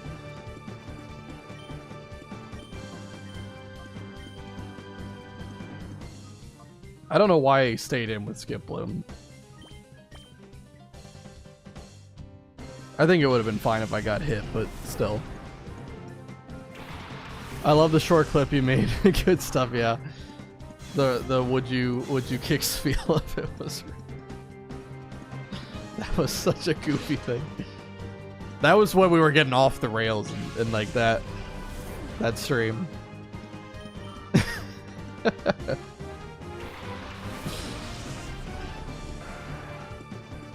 Yeah, and I'm still working on making like the Coliseum video as well.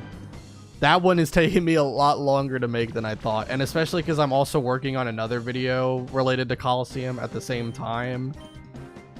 I kind of want them to release like almost not back to back, like it'll be like a bit of time in between, but yeah, I wanna try to work on both of the videos at the same time, but it's taking a lot longer than I thought. But it will come out eventually, I promise. I would never kick a Spiel. To be fair, I looked it up after the fact, and Spiel I think weighs 80 pounds, so I don't think anyone would be able to kick a Spiel without immediately breaking their foot.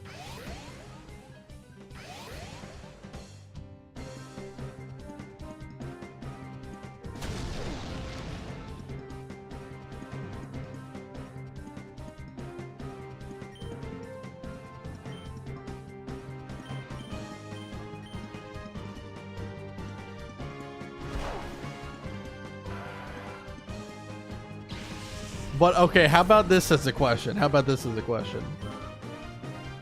Do you think that if you, okay, you're not kicking Spiel, you're rolling Spiel, right? You're rolling him off a little cliff, like a little cliff that's only like about, 10 feet. It's not gonna hurt Spiel.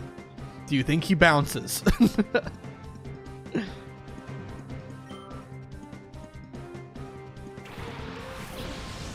If you can get like assurance Spiel is not going to get hurt from this 10-foot drop, do you think that he would bounce?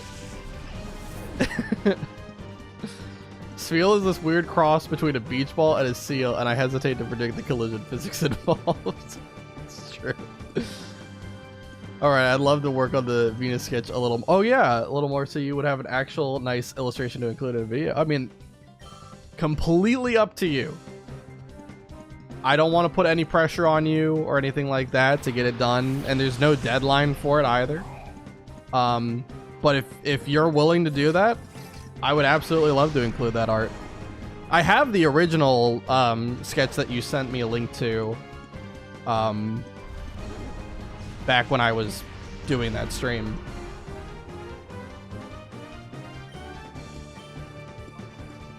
But yeah, like if you want me to include a different piece of artwork from you, absolutely. Just let me know, and I'll try to give you a heads up when the video is closer to being done as well. It's still a far way away right now. I have some time to draw now because no work. Well, that's great.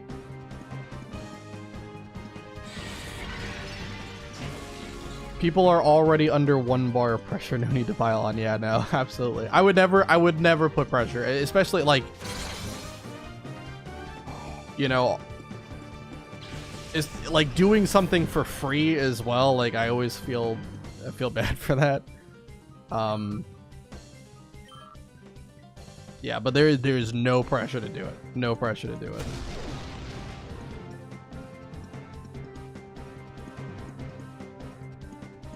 Also, I don't know, Sfeel is ice type. I would be afraid he would shatter into pieces. Well, he's got thick fat, you know? Gives him a little bit of extra protection.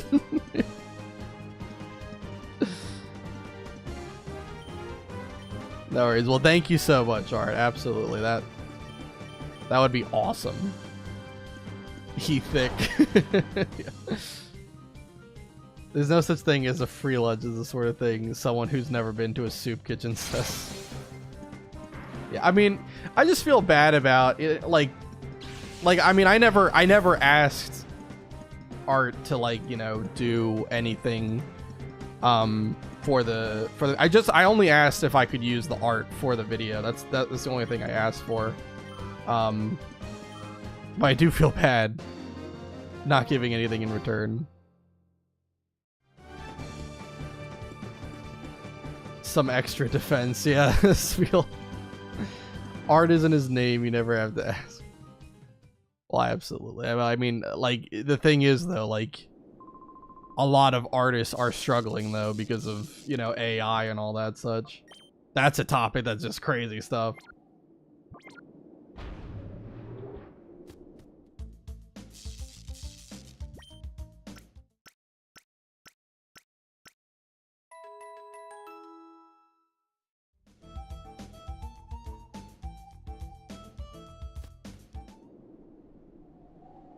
His Doc, I'm a girly artist. I always assumed that you were in fact a girl. I never actually, like, I don't think I've ever said she when referring to you or anything like that, but I've never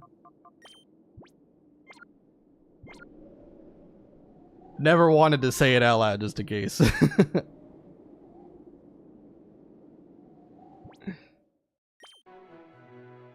I assume nothing and everything all at once, yeah.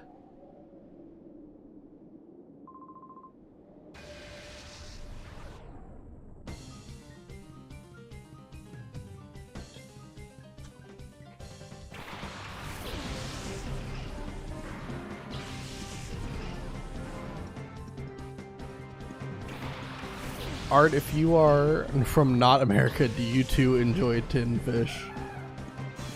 Hi, new follower here. Hope everyone's having a good day and that you're enjoying the Nuzlocke. Well, I am. Thanks so much, Melatonin. Right now, I mean, I'm just having fun interacting with chat because, you know, grinding isn't always that great, but when you're doing something or talking to someone, it is much better, a much better experience.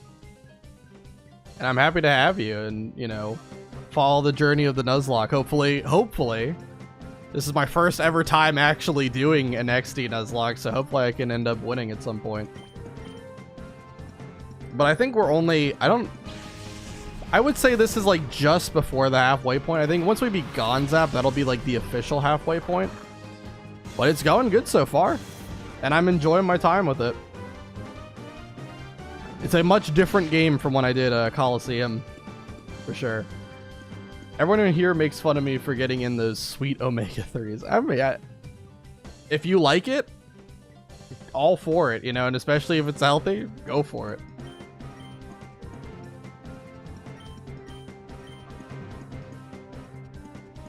Ooh, that's so exciting. I tried to Nuzlocke this game once and cried losing Pokemon, so I gave up. Aww. I'm hoping right now we're at 0 deaths. So hopefully hopefully we can keep it up. It would be so hilarious. It would be so hilarious, right? If I do a deathless playthrough of this game when I'm not trying to go for a deathless playthrough. I can already envision the video title I would make on this run. How I accidentally did a hardcore deathless Nuzlocke of Pokemon XD. But I don't think it's gonna happen. I don't know if other artists can relate, but giving art to people just gives us joy. It's meant to be enjoyed by other people. I mean, yeah, like, especially like fan art, I definitely can see that for sure. Because like fan art you're making with the intention of sharing it with one other person, maybe like a community of people, and not really expecting anything from doing it, right? It's different from like commissioned art. Like if I came to you, Art, and I asked you like, hey, can you like make a thumbnail for a video, right, you know, and it was more transactional, I think that would take away from the purpose of making art, right? And I don't know if you still like feel joy doing it, but I think it's more personal when it's like, you know, I made this for you.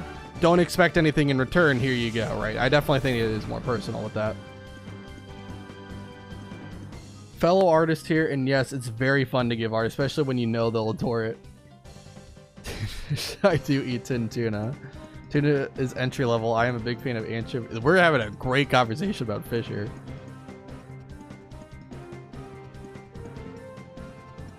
Yeah, melatonin brain rot is a fantastic username as well. I'm trying to catch up with chat. I didn't realize that there was like 8 messages like all back to back. We be yapping. I know, I'm not used to like the chat moving so fast. And I mean, it's fine. It's fine. Absolutely yap away. I'll try my best to catch up with it when I can. Art is intended to communicate something, but sometimes is surrogate communication, hence commission. Well, yeah, like, there's definitely a difference between, like, you know, again, making art, not expecting anything, and then making art because of, like, it being transactional, right?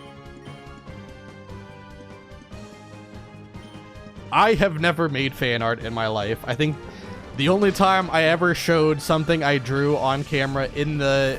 So there was that, like, Ultra... Did we play Ultra Sun or Ultra Moon? I think we played Ultra Moon. The Ultra Moon Soul video I did way back, I drew stick figures for me, Rachel, and Dan to represent, like, our teams every so often. And that's like the only time I've ever drawn art that I've showed in a video.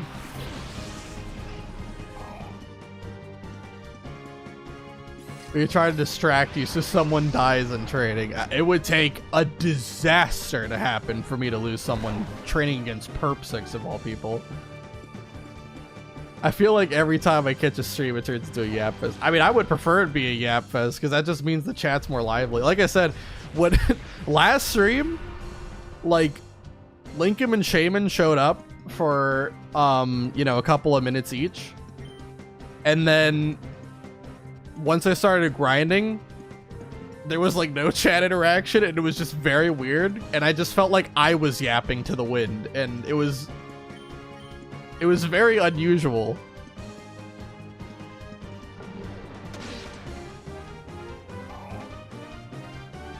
That's so fun though. I want to eventually stream and show art, but it's so much work. Stick figures work just as well. Yeah, trust me. When it comes to talent, so here's you guys. Melatonin Art, you're up here. And then off screen, all the way on the floor, is me and my art ability. Honestly, it might be through the floor.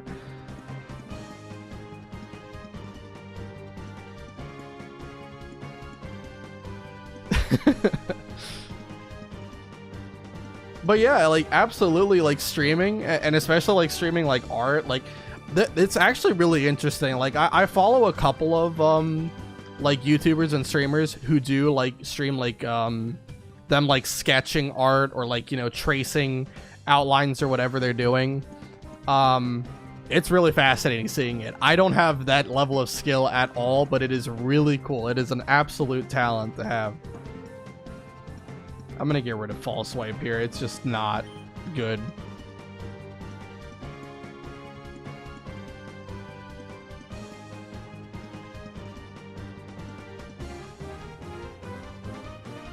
I'm glad to hear that. I would like to have another username I use everywhere, but forgot to change my Twitch name.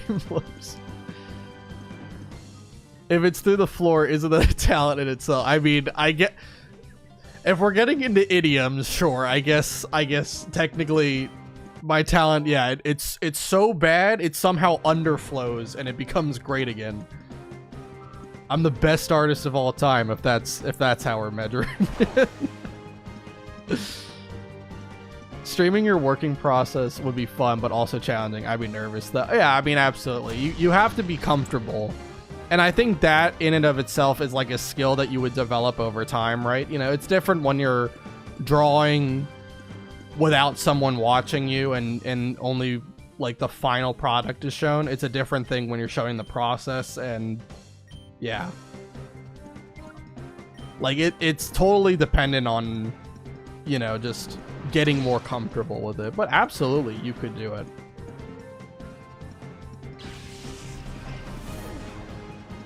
It definitely seems fun, and honestly anyone can draw just like anyone can cook.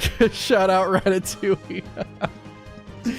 Very true. I mean, there was like didn't like PewDiePie do something where he like kept trying to draw for like 100 days or something, and he actually became pretty good at it. Like, it's something like that. Like, you know, you can just commit to something, and if you practice it enough and if you like it enough, yeah, you absolutely can become good at it. And I do like art. I've drawn a lot of it, but I'm not very good at it. If I committed to it more, maybe I could get better.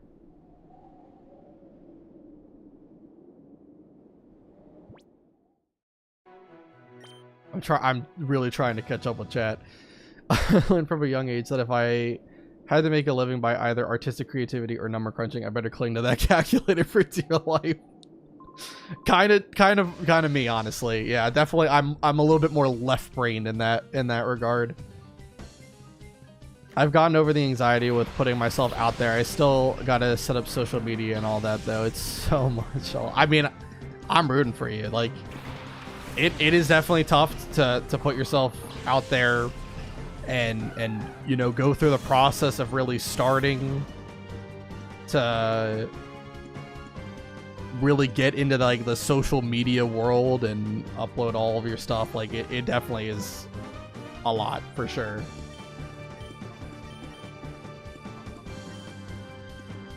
I think any artist deserves to show your work. You should genuinely just show like a work you want to shade or edit and yap.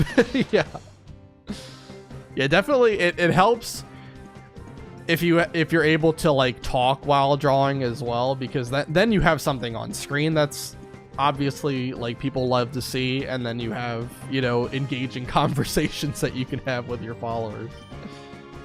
That's always fun. What kind of stuff would you want to draw too? I'm curious. Like, would you stream like, or not stream, would you draw like Pokemon stuff, or kind of more original content? Gaming in general? What kind of stuff would you want to do? Meltone, please share your socials to us when you get some set up. To be honest, I think you have a lot of talent when it comes to streaming. That is, stream's fun, talk to your audience, keep being positive on stream feels good to me. Well, I'm very appreciative of that. Try my best, you know. Right now, very small streamer, and it's a little bit easier to keep up with everything. Like, you watch some of like the streamers that are really big, and their chat's moving at the speed of light. I don't know if I could ever do that, but as long as it's like small like this, I think I can definitely manage it. And all of you guys are awesome to talk to. Definitely keep it entertaining and lively. Yeah, I will. And yeah, I think so. Art is so fun, and there's so many resources. Pews did a great job, and he showed it. It's just a lot about grinding when it comes to learning to draw. It's true. I don't think I watched the whole video. I only watched like bits and pieces. I don't remember why I didn't watch the whole video, but yeah, it looked good. Like, you could definitely tell there was a massive difference in skill level.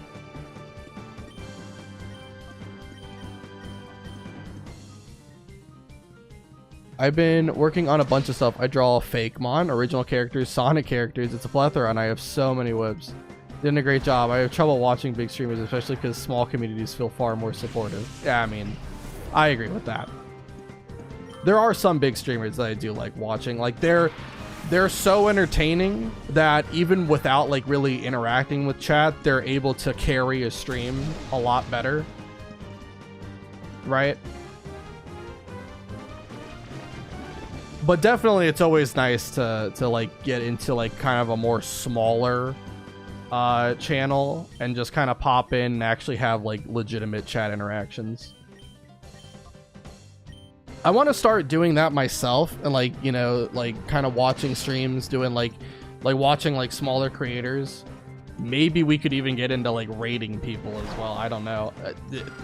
I am so new to the streaming thing. I really don't know how any of this works. but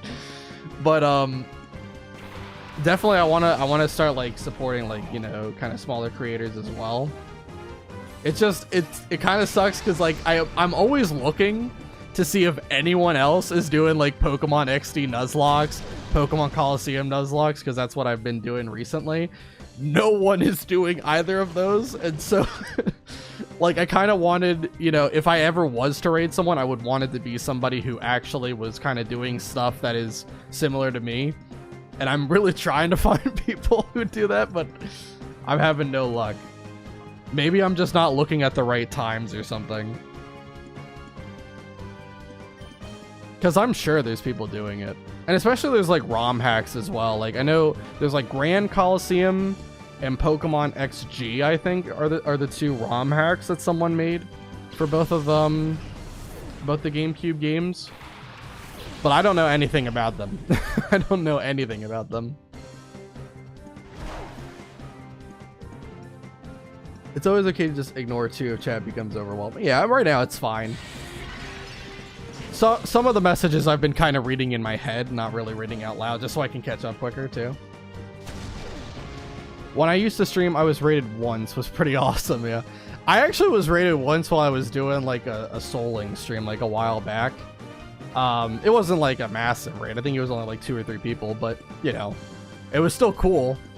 I didn't even know I got raided until after the stream, but it was funny. I'll keep reading chat. I need to beat the Sculpin really quick. All right. What's on the to-do list? GameCube Nuzlocke is a rather empty space. Yeah, I mean, it's definitely niche. Like, even looking up like videos, like actual full runs that people have uploaded, I really couldn't find that much. Like, there is a couple, but really not a lot. Not a lot. And there's especially people who play by like completely different rules, like all sorts of stuff, right? And I mean, the whole point of a Nuzlocke is to make it your own. Like, everyone has their own spin on what they're comfortable with doing for challenge and such. Not more Hexagon Brothers grinding. Yep. All day, every day, this is what we do. We grind, and we grind some more. Again, it's not nearly as bad as Coliseum. Coliseum, I had to grind after, like, every fight. Every fight was grinding. This one, I feel like, once everyone's ground to level 29, really, it's not going to be too much grinding from there. We'll be able to kind of just play through for the most part.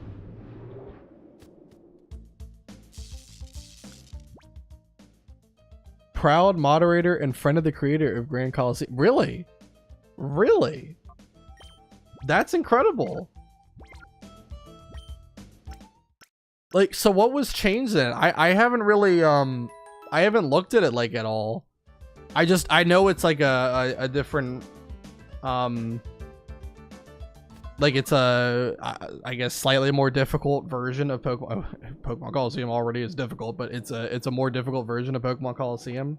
Maybe more balanced, has more Pokemon selection, I would assume. But I don't know all the stuff about it, so that's pretty cool. When I found your Coliseum stream, I don't think anyone was streaming the game. Yeah, probably not. Probably not. Yeah, like I feel like Whenever I look up like the Coliseum and XD like topics and such, I maybe see like 2 or 3 people streaming it, and they're usually just doing like casual runs, or of course they're doing the ROM hack as well.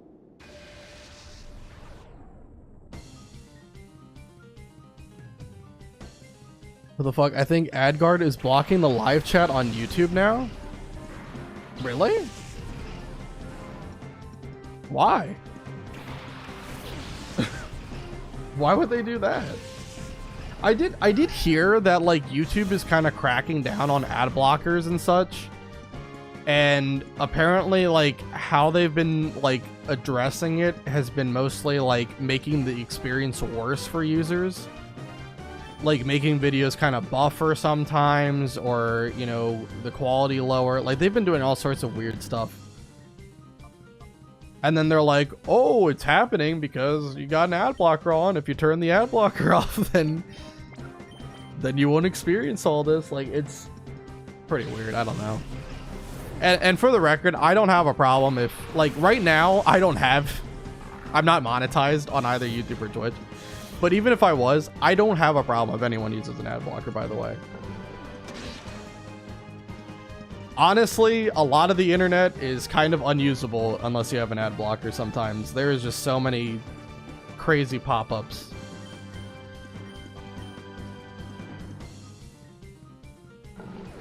Grand Colo is like 100 times harder. Uh-oh. Oh, Lord.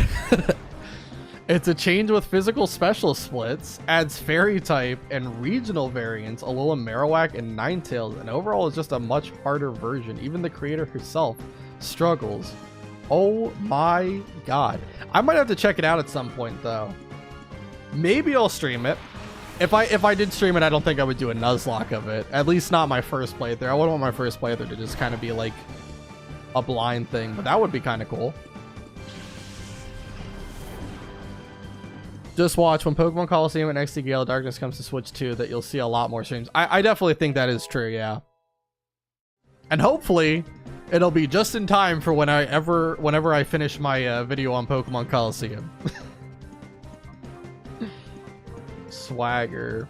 Swagger's interesting because if you have a Lumberry on your ally, you can basically get a +2 attack on them and immediately cure the confusion. This is kind of an interesting move. It does have 90 accuracy, which does kind of suck, but I think it's worth putting on for now. Heal Bell, honestly, I don't think I'm going to click that very often. I don't think a lot of trainers actually have moves that can status, really. But yeah, Swagger could be interesting in a double battle format.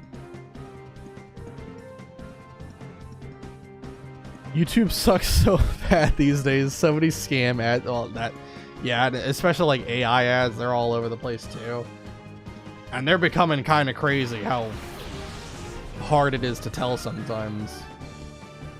You've got like fake gamer reacting video. It's some crazy stuff.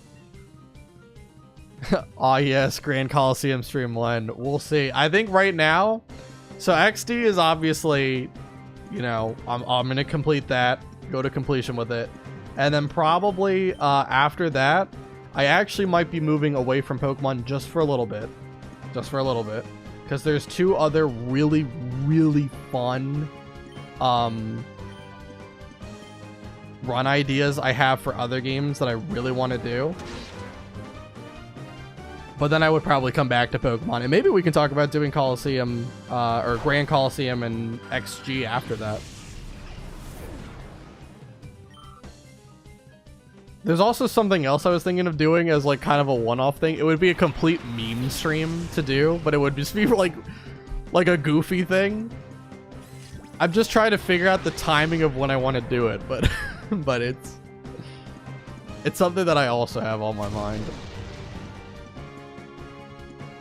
When you check it out and stream it, she always shows up. Oh, really? Oh, it's kind of like a while back I did a stream of a Digimon World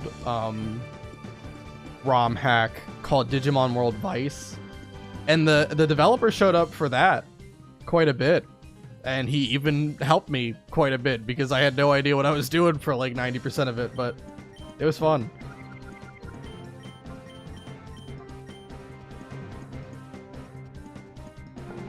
Grand Coliseum and XG are both really, really hard. Oh shoot, so you played it too, Doctor? I want to see that stream. Yeah, that definitely I'll have to do it at some point. And I would try my best to just play it blind. Like, obviously I wouldn't be nuzlocking it or anything, and I would just play the game blind and see how well I can do without knowing what's coming up.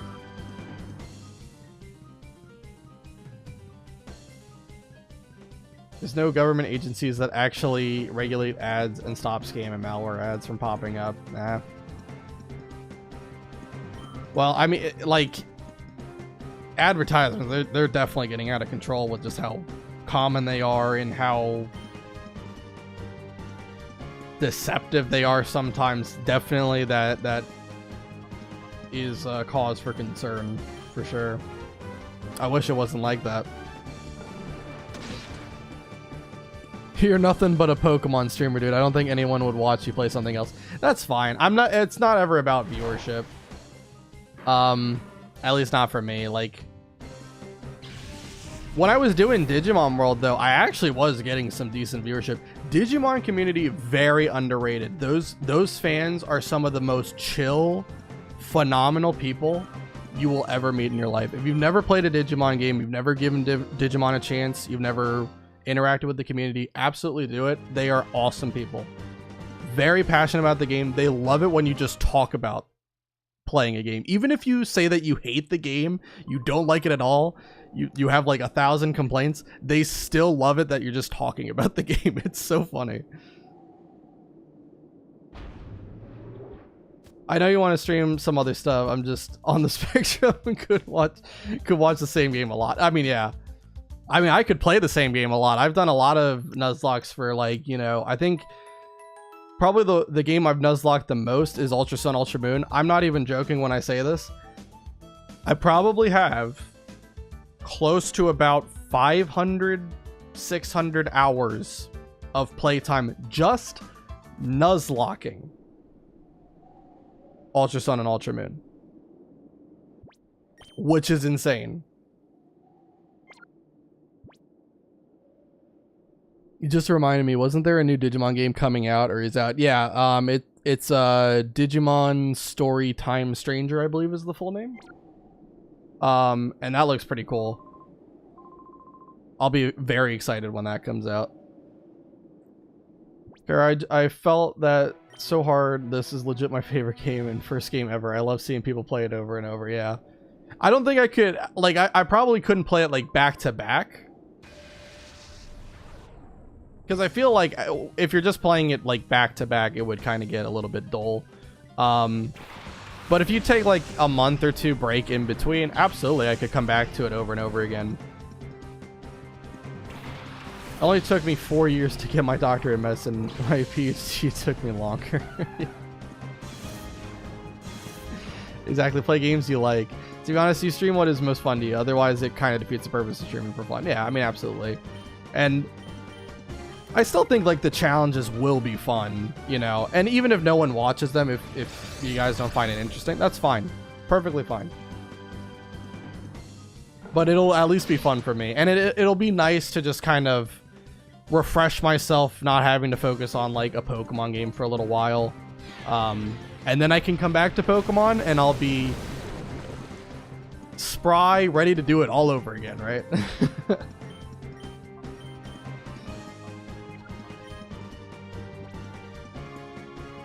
Get in that gameplay loop.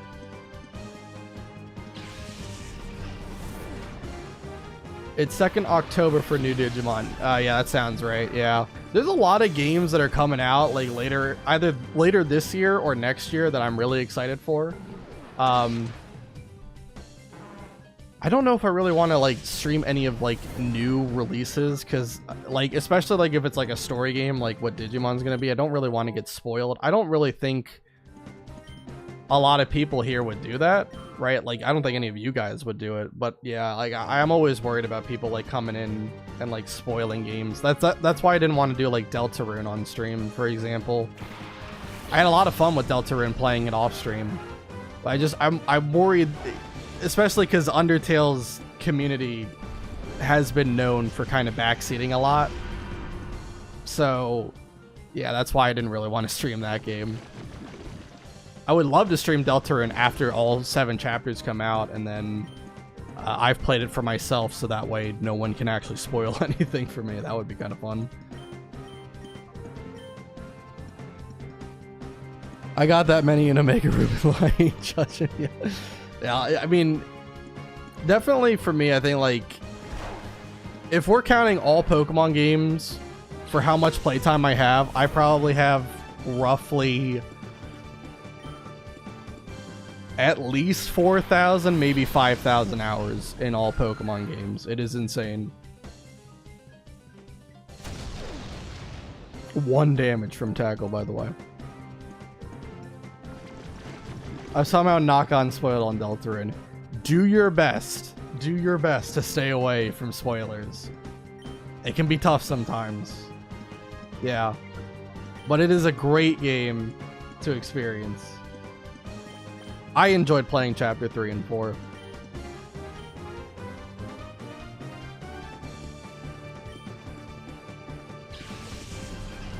Oh yeah, the Death Stranding 2 is coming out on Friday. I may be in the Kojima hole for a little while. I'm both excited and afraid. Yeah, Death Stranding 1. I never played it. It definitely looks like, from what I saw, like, a lot of people are kind of mixed on it. Like, there's some people who love it. Absolutely love it, right? And then there's some people who hated it, right? Who just did, like, the gameplay loop or whatever. I didn't play it, so I don't have an opinion of it. But I hope it's a great game, and if you like the first game, I'm sure it's going to be fantastic. I think you mentioned before that you were like, you said that you were a Kojima simp or something, which is funny. So I'm sure it'll be great.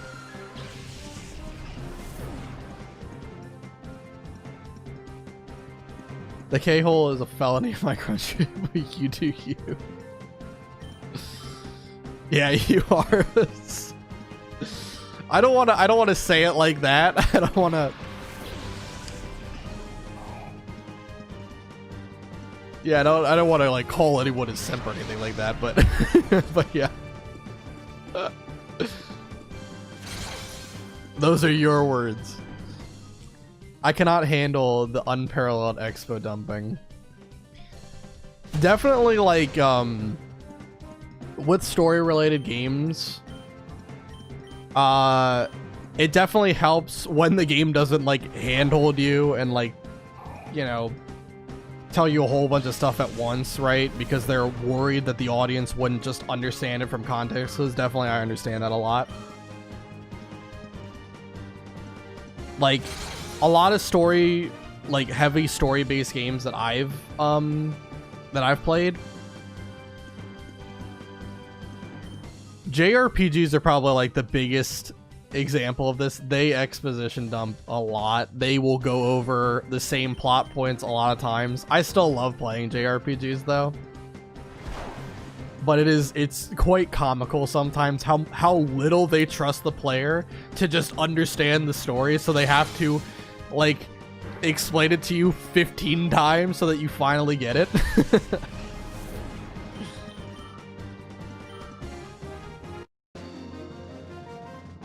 And I will never be ashamed to be Kojima. So all games are an experience. They make me laugh and cry. I don't know. It's great. I mean, absolutely. Like, games that are like heavily story based, but also have like great gameplay. Like, if they're able to like evoke emotions like that, then that's a fantastic thing. Absolutely.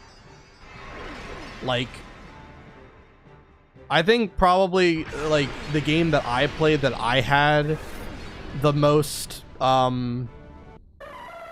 like, that I felt like struck the best balance between like good gameplay and really good story, I think, in my opinion, was The Last of Us, the first one, specifically. I felt like that one was absolutely phenomenal. I think it did a great job balancing both and not like babying the story or anything like that, leaving a lot to be like left to interpretation and such, which is nice.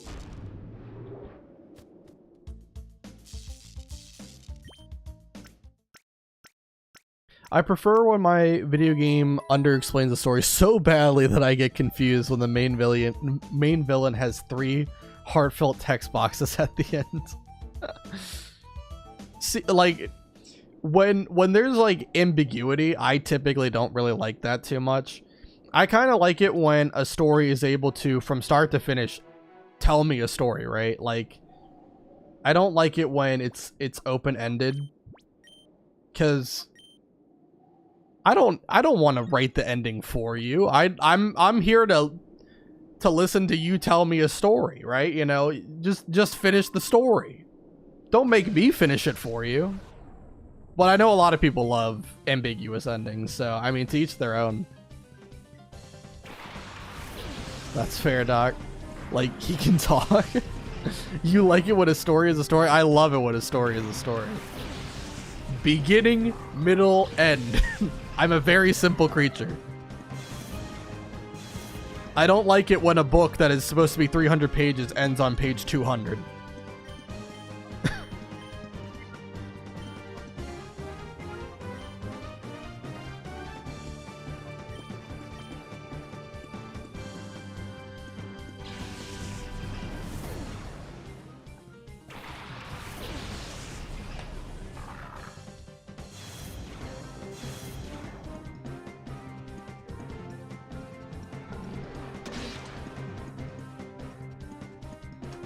You were just out.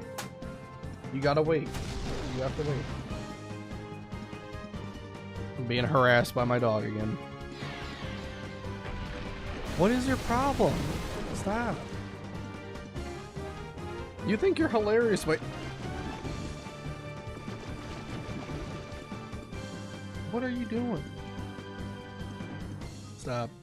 Stop. Stop. Don't climb up here. Don't climb up here. No. Now you're tangling on the wires.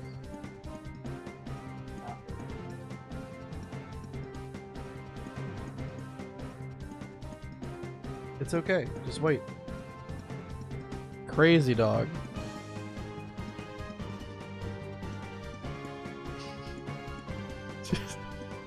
She is so persistent. She's crazy.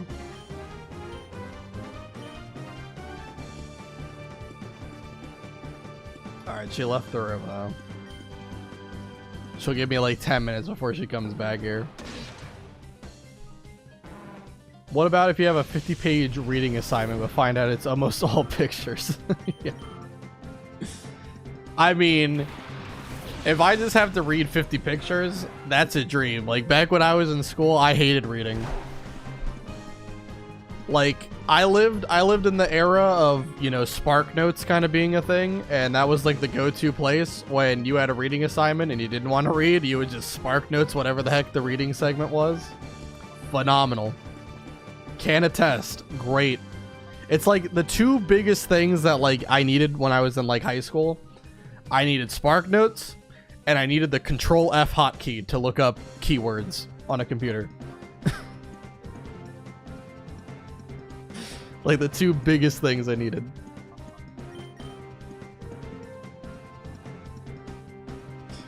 And I'm also talking to my new puppies as you talk to your dog. What breed are they and how old? She's a German Shepherd, and she's about to be 3. What day is it today? She will be 3 in a little over 2 weeks. Yeah, but she's a very, very good dog. Just when she wants something, she is not afraid to voice her concerns. Didn't I swap Mighty Anna out?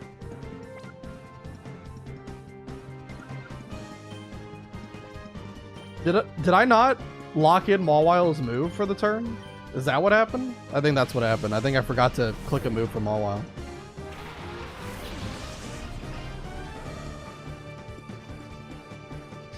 Spark Notes was our generation's having ChatGPT do all of your homework so you no longer need to learn anything ever and thus develop early onset dementia. Fair enough. God damn. I mean, yeah, definitely.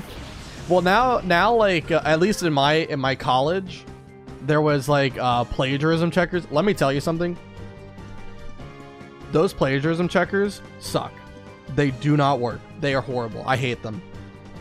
I had a lab report that came back as 44% plagiarized. I can promise you, maybe like 8% of it was quotes, right? So obviously that's going to show up in the plagiarism thing because, you know, 8% of it is directly from a source. I quoted stuff, right? And then I don't know where the other 38% is coming from, or 36% is coming from, right? Like, because I can promise you, I was trying to write it in my own words. And actually, my sister, she is a fantastic writer. She has like 2 majors, right? One's in English. And she had to write an assignment for a creative writing class, right? And the plagiarism checker came back as like, I don't remember what the percentage was, but it was like about 50%. And the teacher ended up giving her a 0 for the assignment because they thought that she had copied someone else's work. And she tried disputing it and going up the ladder to really, you know, say, this is my work. You know, I did this assignment. You know, I didn't copy anything, or at least I didn't copy enough to suggest that it warrants being considered plagiarism. But she never actually did get that 0 revoked. She ended up having to withdraw from that class, I'm pretty sure, which was just such a shame. And basically, like, how it worked in my college, we went to the same college, how it worked was like, when you withdrew from a class, you didn't get a grade for it. There was a deadline period to withdraw, so thankfully it was early enough where she could withdraw. But it's such a sham, man. I hated that.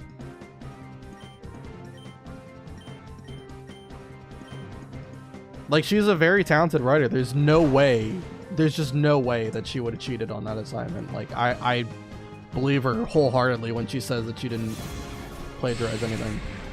But it sucks. Will we have a dog birthday stream? If I'm streaming on her birthday, I'm sure she'll make her presence known at some point. Oh, it's so cute. Happy early birthday to her. We just got 2 golden doodle puppies, both 2 weeks old, and had them 1 week today. Wow. Also got a Beagle Cavalier. He's 3, almost 4, and a York. Wow, God, you are full of dogs. Holy crap.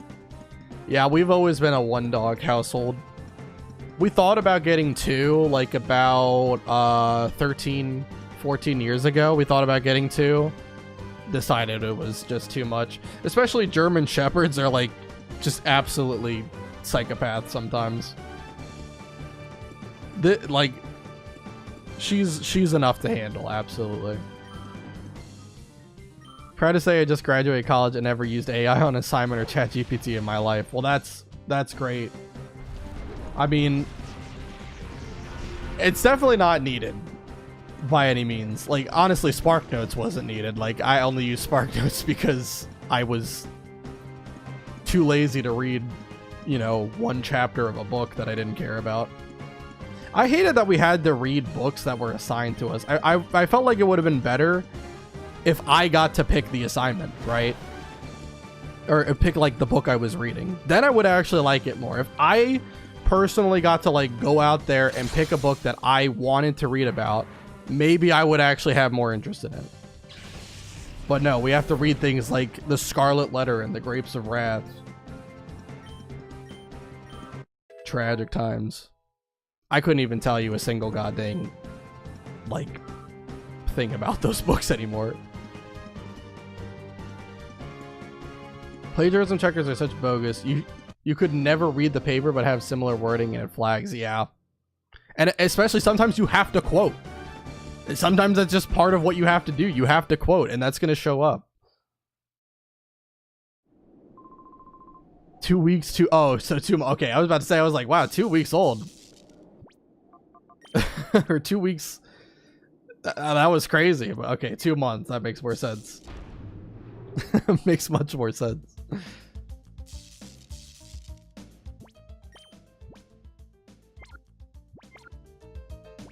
If we never had just random course assignments checked like that, sounds very shitty. Yeah. Well, it wasn't like that in high school, but in college they thought they were big brain and that college students couldn't be trusted, which fair, they can't be trusted. But I felt like that was just too much. I mean, we're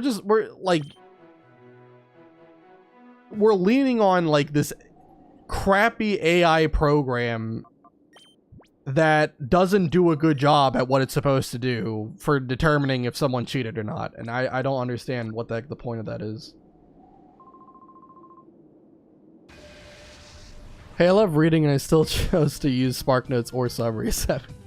Fair. I hated reading. I hated reading. Like, I'm able to read stuff if I'm interested in it. But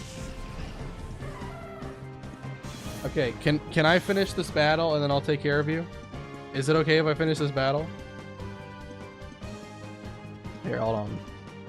Let me show you what I'm dealing with right now. This is what I'm looking at right now. Just this dead stare from my dog. The dead stare of my dog right now.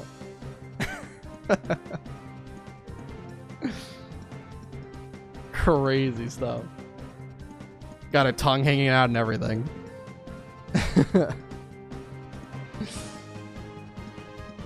You only use Spark Notes because you were somehow literal enough to read the summary.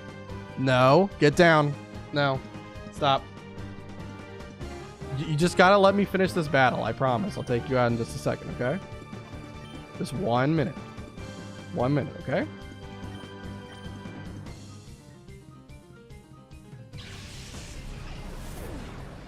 But too illiterate to read the book. Literate enough to read the summary. Yeah.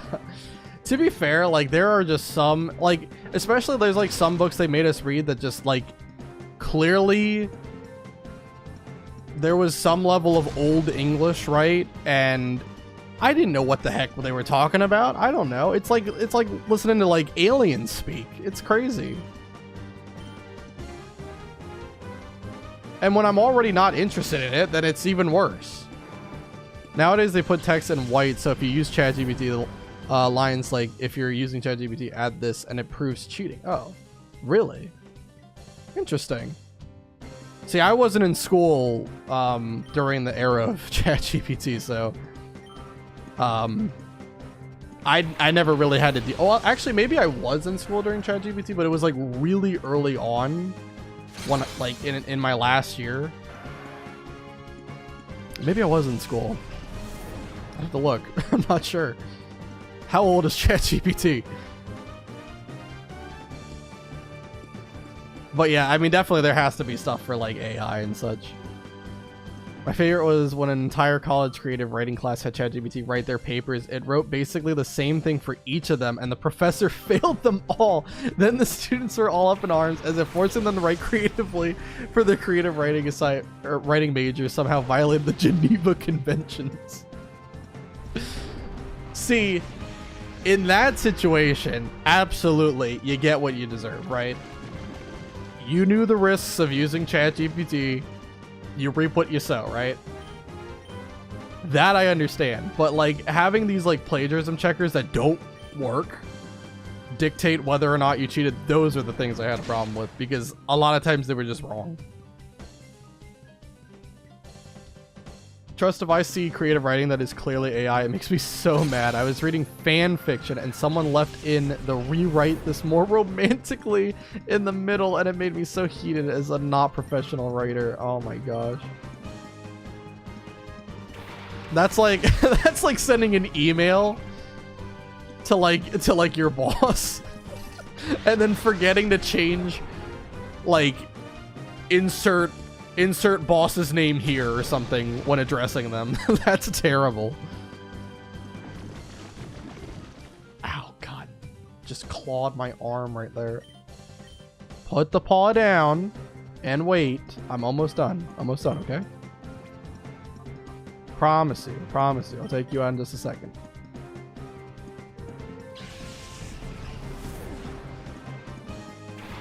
Yeah, after this battle, I'm gonna have to take care of her again, unfortunately. But I'll be back in 10 minutes afterwards. If you don't enjoy writing fanfic yourself, why bother? Some people just want weird internet attention, even if it's just like a couple of likes or comments or whatever. I don't know. They want to, like, it's like the same reason why, like, random people will cheat in speedrunning or whatever, you know? Like, the speedrun community isn't even that big, but yet people do it just so, like, they can get some kind of, like, look at me, I'm good at the game. Everyone look. I don't know, it's weird stuff. Like, trust me, AI writing does not sound good. I've probably read stuff that's AI writing. Sometimes I can easily tell when something's AI, and then sometimes it's a little bit harder for me, and it's getting a little bit scary. Like, I feel like an old grandpa where the times are changing, and I'm not used to change.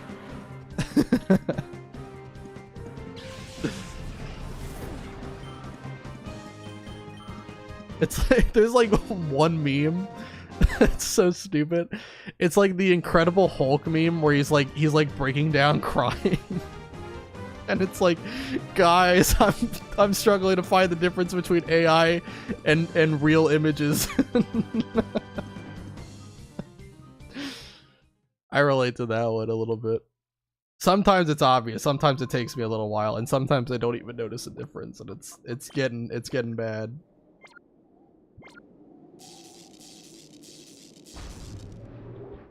Alright, let me go heal up. I'll save the game. I'll take care of the dog. I'll come back and we'll keep grinding. The goal is to get everyone to 29. Jump Bluff is like the hardest one to do this for because obviously it only knows tackle and it has a bad matchup here. But once that gets to 29, it should go a lot quicker. Hopefully, at least. And we're going to get Teddy Ursa and Voltorb to 30. That's what I'm hoping to do. We might not be able to do that all today. I don't really want to stream like too much longer. But we'll pick up next time whatever we don't end up finishing, and hopefully we can get to Gonzap next time. I think there's a good chance we'll get to Gonzap. But I will be back in about 10 minutes, so just give me one little while.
Alrighty.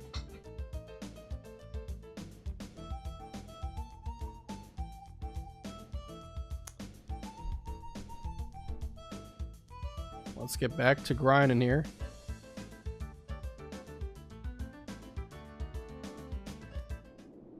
Alright. I gave up long ago. I now have trouble distinguishing between real and AI patience. I'm afraid we are heading to that eventual territory eventually. I'm so tired of AI slop. What are AI patients like? Grinding away. Yeah, welcome back to the grind, yeah. Like I said, I don't think I'm gonna go too much longer. But what I really want to do is I want to at least get Jumpluff to 29, because I feel like Jumpluff is definitely the hardest Pokemon to grind up, since of course it just doesn't have offense at all. And it doesn't match up well. So once Jumpluff gets to 29, maybe I'll evolve at least one of, like either Teddiursa or Voltorb, one of the two. And I think that might be where we stop. And we'll just grind the rest of the time next stream, and we should... I think we'll be able to get to Gonzap. I really feel confident that we'll get to Gonzap next time.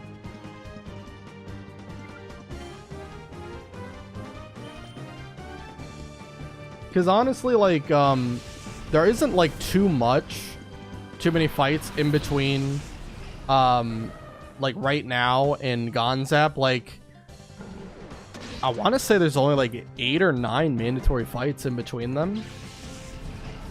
Now, granted, some of them are a little bit tricky. Like, we are going to have to fight Zook, and he has Zangoose that's, like, level 31.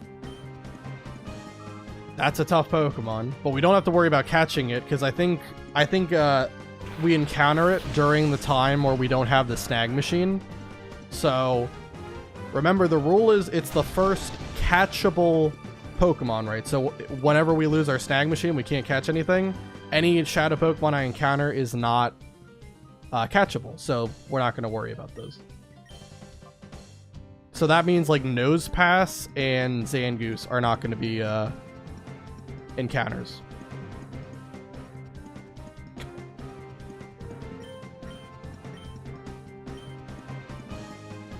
I think those are the two. WhatsApp, yeah. God dang. And I think Gonzap's fight is going to be pretty much just as forgettable as it was in Coliseum. In Coliseum, it was an extremely easy fight. Because basically, like, Heracross plus Espeon just absolutely wombo comboed his team.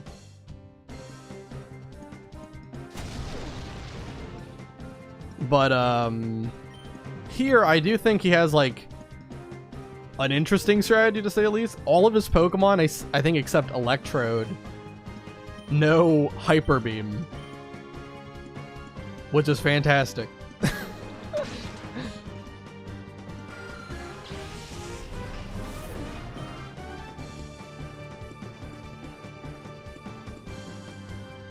Also, Paul, you have to try the battle CDs at some point.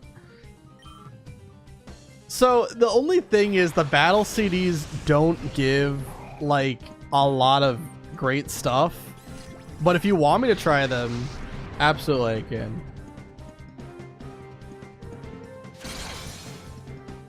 Are you gonna make fun of me if I don't win on the first try, though?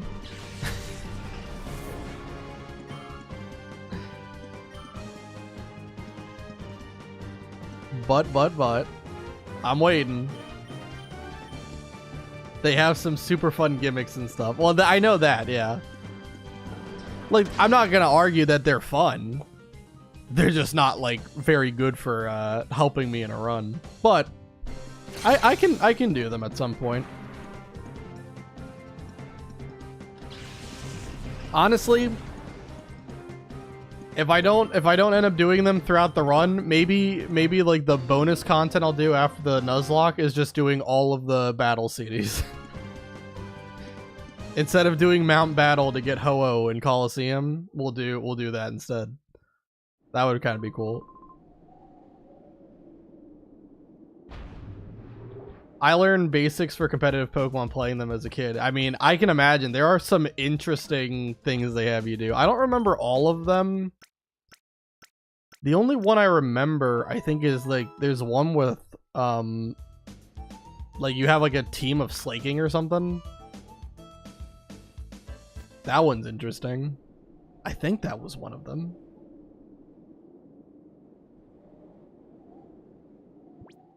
I'd love to see you get stuck.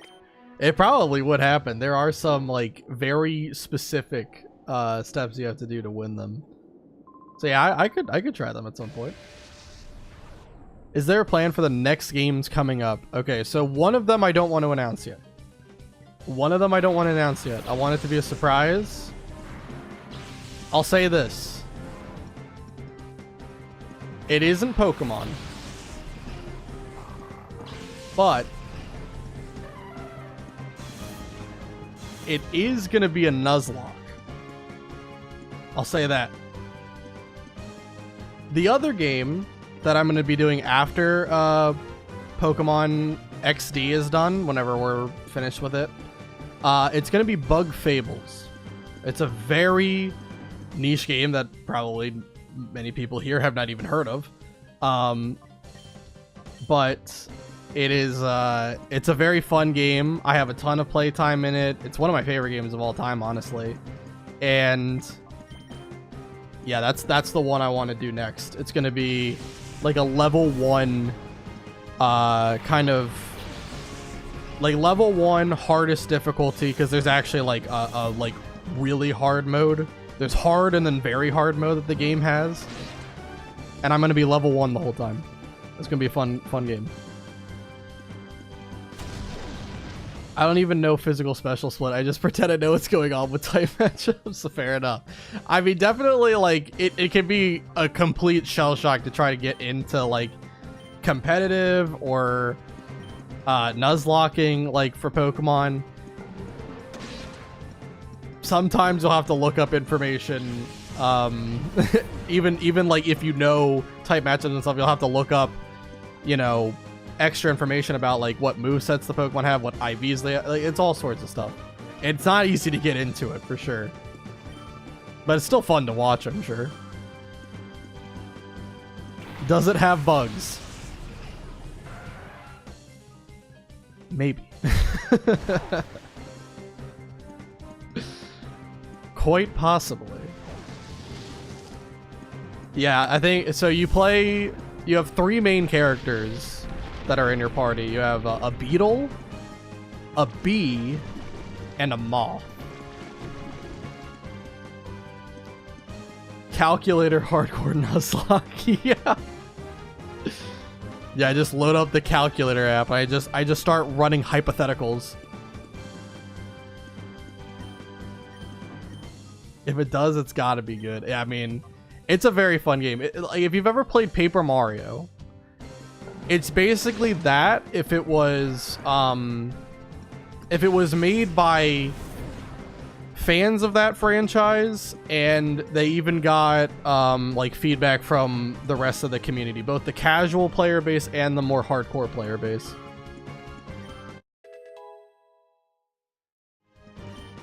And it's a very fun little game. If you've never played it, highly recommend giving it a shot. There's even a demo, I think, for the game. So if you don't want to commit to paying the $20 that it is, you can just play the demo, see if you like it. Paper Mario 1000 Year Door has a special place in my heart for sure. Yeah, I never played the remake of that game, but I did play the original, and I loved it too. It was that and Super Paper Mario that I loved the most. Can't wait. Yeah, it'll be a while before we get there though. I think Pokemon XD's got at least a couple of weeks, assuming that I don't tragically flame out at some point. I don't think that's gonna happen though, honestly. I think we'll be fine. We might have some deaths along the way though, and that will be tragic.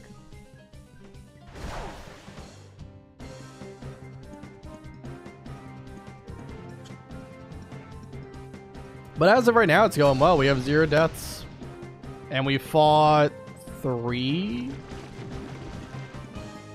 bosses so far. I don't know how many total bosses there are in the game, but so far so good.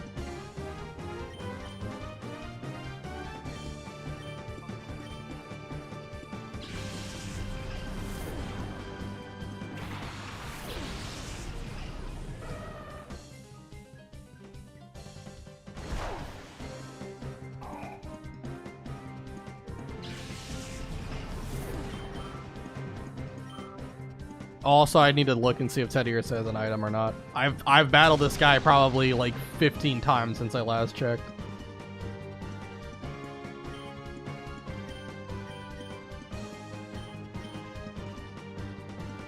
A creator I follow just dropped a Patreon video about a battle in XD that kills speedruns. I wonder if it kills Nuzlocks as well. Oh dear. A battle that kills speedruns. I mean, the only one I really know of is the final fight. I think the final fight has a... I think it's a 64% win rate. I think it's a 64% win rate is the final fight. It's something like that. I can't remember the exact odds.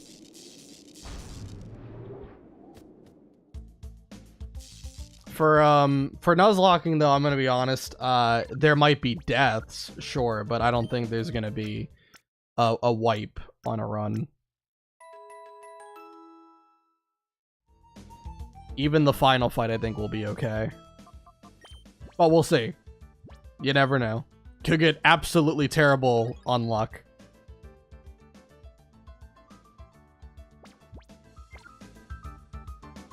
I don't pay the sub, so I can't watch it. I would have said Gorgon, because the Earthquake Protect combo is super annoying, just like Dakim. So Gorgon's interesting. Because here's the thing. The AI in XD, talking about it more technically, for the most part, the AI has a very simple form of smart AI, right? Basically, every Pokemon, it coin flips. If it lands on heads, it attacks Pokemon A. If it lands on tails, it attacks Pokemon B, right? And it will attack Pokemon A or Pokemon B with the strongest move it has to use in its moveset, right? And that's how it works. That's how smart AI is in XD for the most part. However, Gorgon,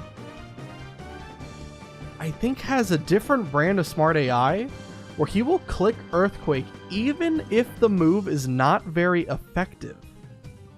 Even if it's not the best move to use in its arsenal, it will click Earthquake, which is very weird. And I'm wondering if I can exploit it. I'm going to have to do some research, watch some other people's fights on Gorgon, and try my best to see if I can piece together what I think the AI is. That one's going to be interesting when we get there. Because I actually feel like if I'm right, Gorgon actually could be really exploitable. But it depends. I'll get there when I get there. Right now I'm focusing on Gonzep as the next fight, so I'll have to do some research on him next time.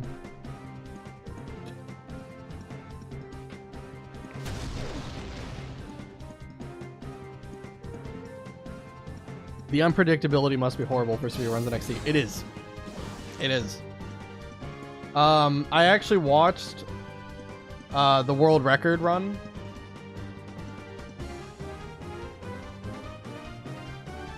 My dog just came down here with a big bone in her mouth. Fantastic. Just carrying it around. Anyway, what was I saying? Oh yeah, I watched the world record run not long ago, and he was doing like a kind of live play-by-play as he was rewatching his run. And he mentioned multiple times of him getting lucky with like either flinches or damage ranges or a critical hit, right? You know, all sorts of things. There's a lot of luck in play in XD. Way more than Coliseum. Coliseum is very predictable. Extremely predictable AI. And you can manipulate it like with ease.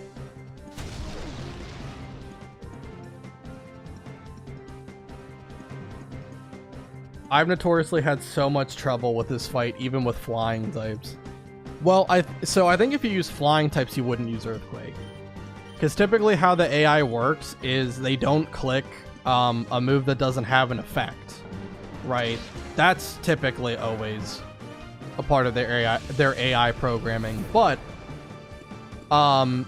with Gorgon, I'm just saying, like, he would, like, if I had Shift Tree and say, do I have anyone else that resists ground?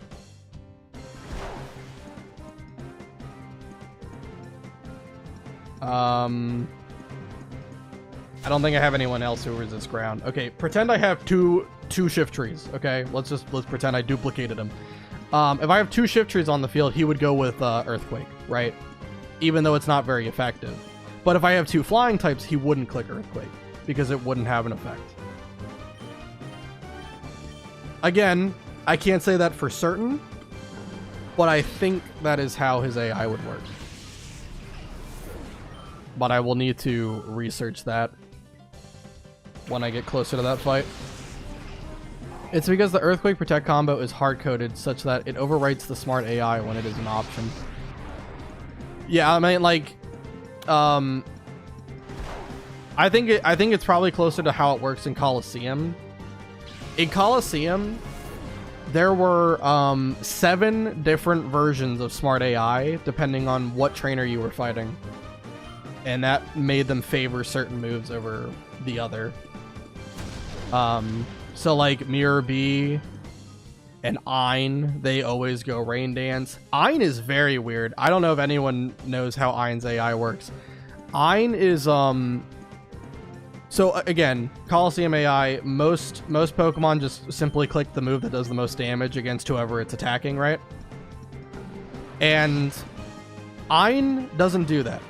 Ein picks the move that has the best type matchup and then picks the move that does the most damage after factoring that in. Which is why you'll see him use a move like he'll have his Golbat, for example, would use Bite on Espeon instead of using Wing Attack, which probably does more damage because Wing Attack is a physical move and Espeon doesn't have nearly as much physical defense as it does special defense, right? It's stuff like that. His AI is much different and just objectively more flawed than any other AI in Colosseum. It's very interesting. I had to research all of this when I was playing Pokemon Colosseum, so it's still kind of fresh in my head. But I can't say for certain if that's how it works in XD or not. I do think, from the looks of it, Gorgon probably just has a different set of rules for smart AI than the other ones. Mirror B, I need you to not do this right now. Yeah, good work, dog. Keep it up. Yeah. Yeah, you're learning. Yeah, I mean, it's a lot to learn about with Pokemon Nuzlocking. And some of the stuff I don't know about. There's a lot of things that I am still learning about myself. That's the thing with, like, you know, doing any challenge run. You're always like a student of the game. And almost never a master. Oops. What happened?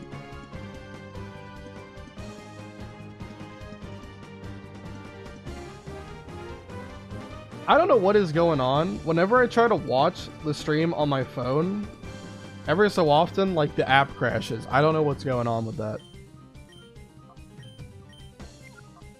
Like, I can tell it's fine. I guess it might have lagged a little bit because apparently I have 134 drop frames, but that's not a big deal. But yeah, I can't really watch it on my phone for whatever reason. Trust me, the Grand Colo creator is a hardcore Nuzlogger. She beat Run and Bun and won't stop playing it, and I get so overwhelmed because she shows her calcs on screen and goes through every fight she plays. My god. For me, ROM hacks, I don't really like Nuzlocking in my experience because I just feel like it's kind of... Also, thank you, Nightbot. I just feel like it's almost like I'm glued to a damage calculator the whole time. And that's not really fun for me. I feel like when the game casually is like, you know, easy to moderate difficulty and you make it harder, that's the kind of runs I like. When the game is already meant to be hard and you're just making it harder, it doesn't feel that different. So I don't think I would ever Nuzlocke like Run and Bun or Nuzlocke Grand Coliseum, but I would definitely give it just a regular playthrough. I just say we ball half the time and go in blind and then struggle. That's how it goes, yeah. I mean, that's a fun way to play too, though. Like, to not know what's gonna happen is in its own right, like, a degree of fun that you wouldn't be able to get if you just calculated everything. Like with me, my general like approach to how I do Nuzlocks, like you'll see me occasionally. I don't think I care about Feint Attack now that I think about it. Yeah, it's a special move.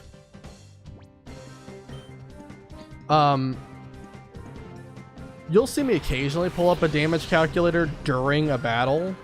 But for the most part, I calculate stuff ahead of time. And then I try to rely on my memory during a fight. I don't really want to consult a damage calc every single turn or anything like that. There are some times where it is pretty meaningful that I do make sure I play it correctly and I have to pull out the damage calc, but it doesn't happen too often.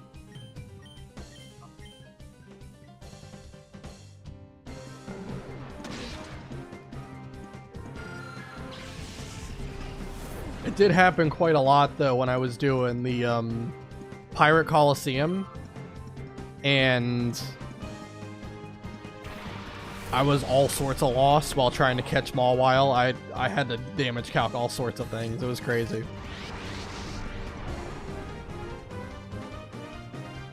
But we got it.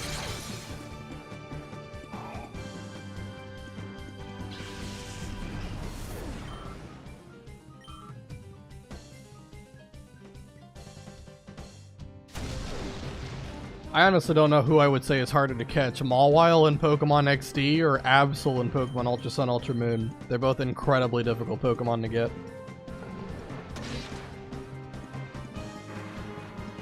Without losing like a lot of Pokemon in the process, I should specify that.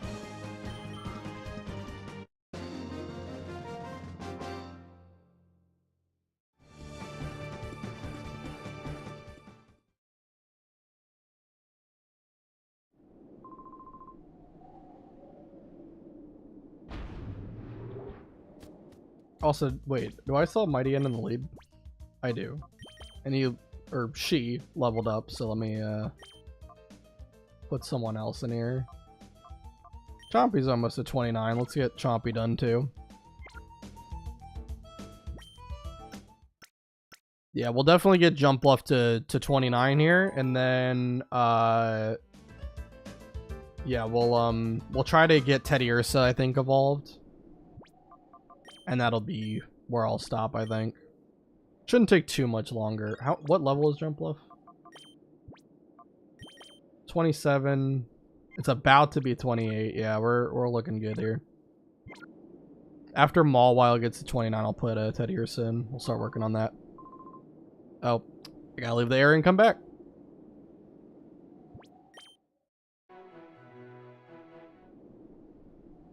I honestly kind of like how the map, the world map looked in Pokemon Coliseum compared to XD. I don't know if it's just me, but every time I try to like navigate the world map and like drag the cursor wherever I need it to go, it like, because the map is so cluttered in XD, it's hard to pinpoint the exact area you want to try to go to. I don't know if it's just me who has this problem, but I don't think it really happened as bad in Coliseum. There also just wasn't as many areas in Coliseum, too.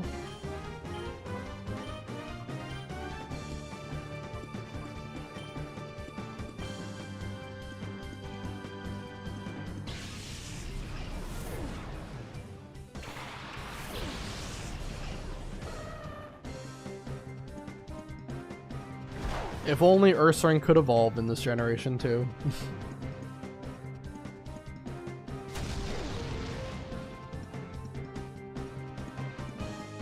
There's like a lot of things in later generations that would absolutely help tremendously for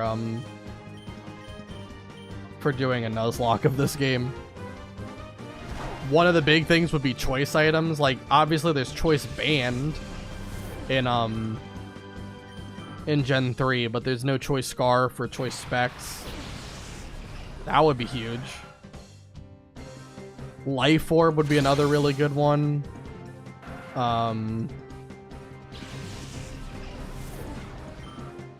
Heck, just having the fairy typing would be pretty cool. Like, having Mawile be a steel fairy type would be pretty big. Pretty big.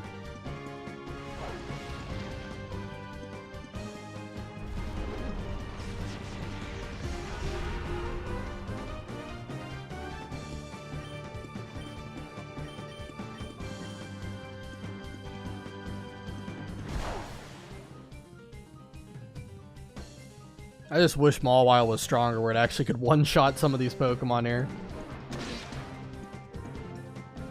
Mega Mawile would crush in this game. Absolutely. I mean, my god. Especially if you, like, found a way to, like, lower the opponent's speed or increase Mawile's speed. Yeah, Mawile would literally just one-shot everything in existence. I do love Mawile. Mawile, from a design standpoint, amazing. In terms of its application for a Nuzlocke, it has some utility, but it really, really struggles because of how bad its moveset and stat line is.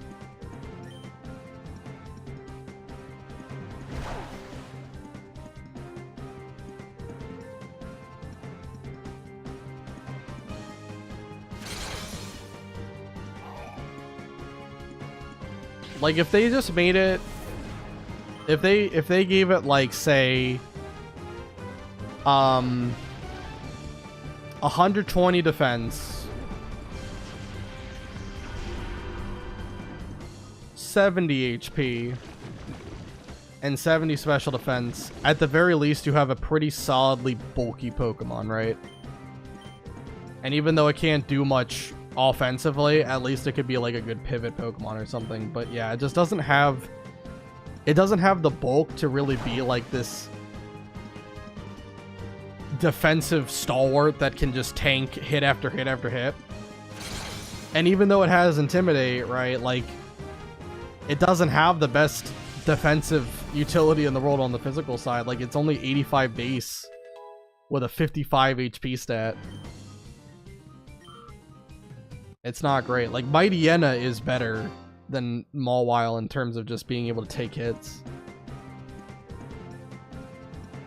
How does Ursaluna work in the video games? Is the Blood Moon version a separate evolution to Ursaring? It's, yeah, I'm pretty sure it's a evolution to Ursaring.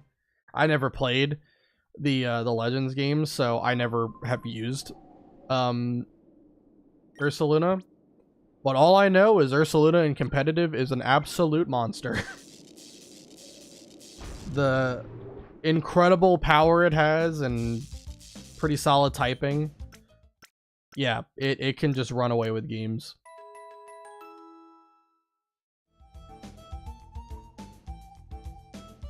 That's another stream idea to do at some point, is try to do like Pokemon Showdown. I've never played Showdown. Honestly, I haven't really done any kind of competitive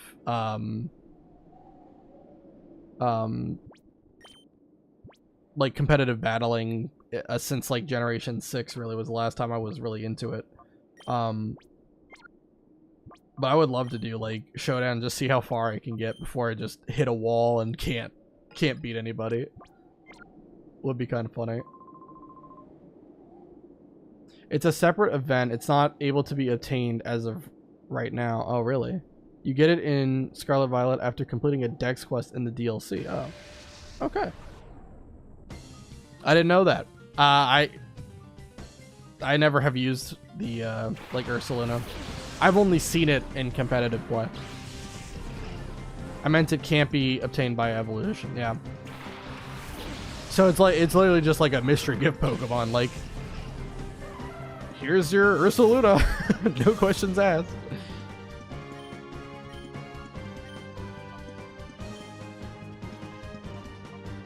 Also, Teddy Ursa has not picked up a single item. We have been grinding now for like almost 2 hours. Teddy Ursa has found nothing. Ursa Luna itself is a past version of Ursaring, and that's an Evo. It's super cute in my opinion. Teddy is slacking.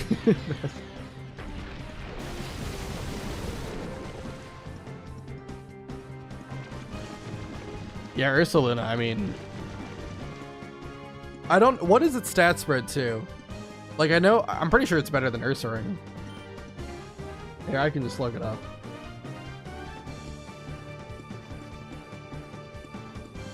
Yeah, let's... do stuff for this turn. Ursa Luna.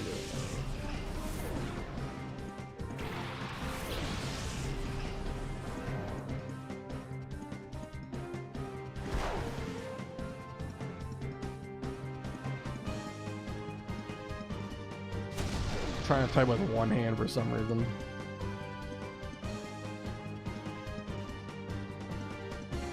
Yeah, it is. It's better statistically than Ursaring. Is Ursaring faster though? Wait, that's just the regular version. That's Blood Moon.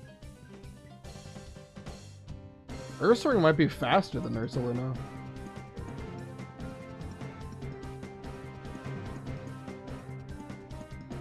Yeah, it is. Ursaring is faster. But everything else pretty much goes in Ursa Luna's favor.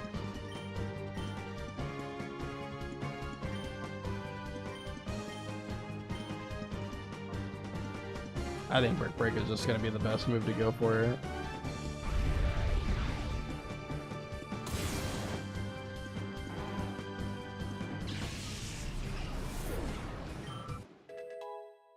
But yeah, if that Pokemon was in the game, it would be pretty dang good.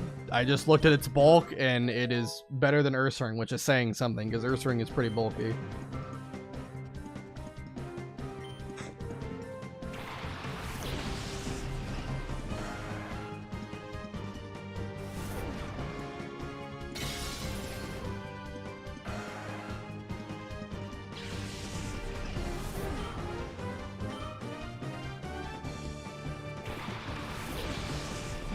Where did Hariyama's nickname come from? I came up with it myself. This was during the dark ages where no one was really watching me stream. And so I wasn't able to just be like, "Hey, come up with a nickname for me to name my Pokemon with." So on the spot I just had to think of something. So I went with Hariyama. God dang it. Here, you know what, we'll do Fang Attack on Coughing and then Rock Tomb on Zubat. Yeah, I just came... That, funnily enough, Hari Omega is actually what I also called Iron Hands in my Violet playthrough. I came up with a bunch of stupid names for like the Paradox versions. I actually saw a legit sumo match on TV in Japan. It was so cool. That does sound pretty cool. Because definitely, I think a lot of like the stereotypes with sumo wrestlers is that they're just like, it's like fat people wrestling, but that's not it at all. Like they're actually pretty athletic. Absolutely could destroy me. I'll tell you that.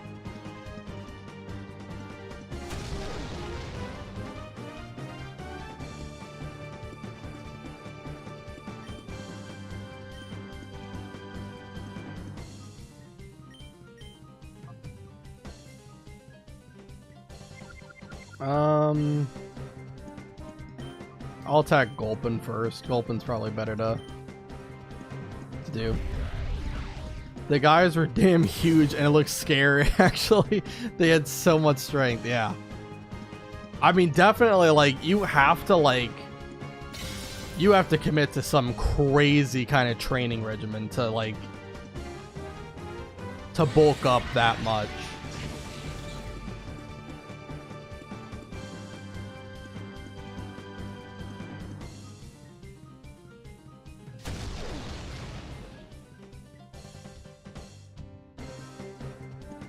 Like, it's like a completely different, like, form of bodybuilding.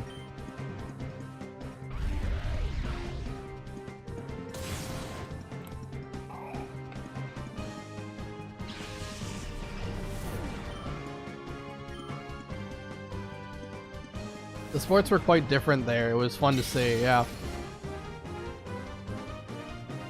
Yeah, the sports world here, you know, living in America, really, it's just... It's football, baseball, basketball are like the three big ones. And American football, not, what we call soccer. What the rest of the world calls football.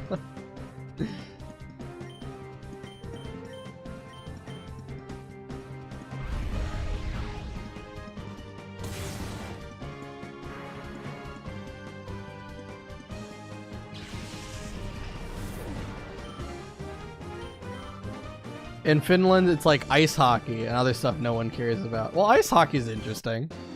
It's massive in Canada.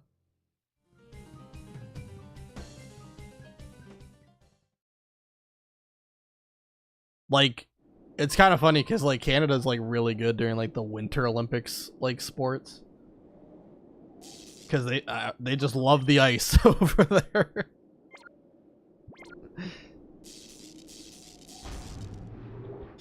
I could care less. Yeah, I mean, I've never really been into hockey, but I will say this: my cousin had a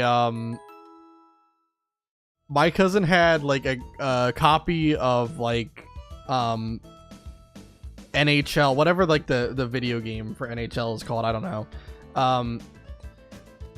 And we used to play it, and there was a mechanic where you could just simply get into a fight with another person, and we would just continuously like meet each other in the center of the ring, just beat the shit out of each other. It was the stupidest thing in the world. We didn't even play the game. We didn't care about playing hockey. We just cared about freaking playing Rock'em Sock'em Robots. The main sports here are baseball, basketball, football, and unregulated blood sport. I mean, yeah, like, really, of all of the sports here, like, I think the only one I care about is American football. That's really the only one I'm into. And it's mainly because my family are big into it as well. So it's something, like, fun that we can kind of do as a family. Right? Just kind of sit around the TV or even go to the games in person. Pretty awesome.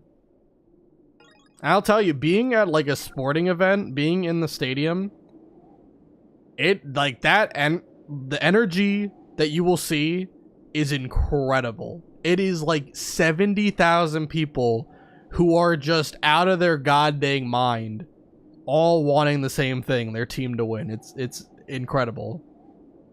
It's like the closest thing to world peace that you can get, unless there's like a fight breaking out.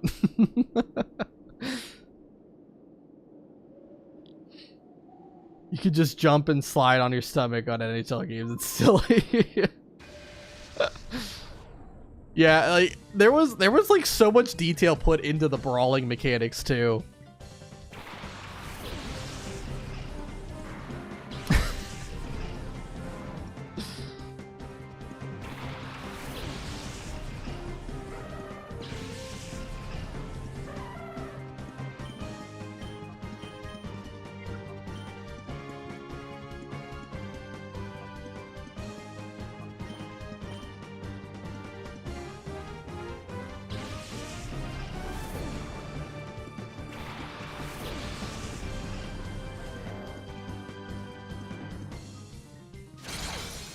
I might have to see if there's any Pokemon in the box that's better here.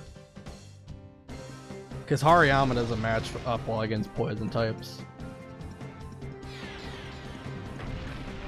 I might have someone in the box who might be better.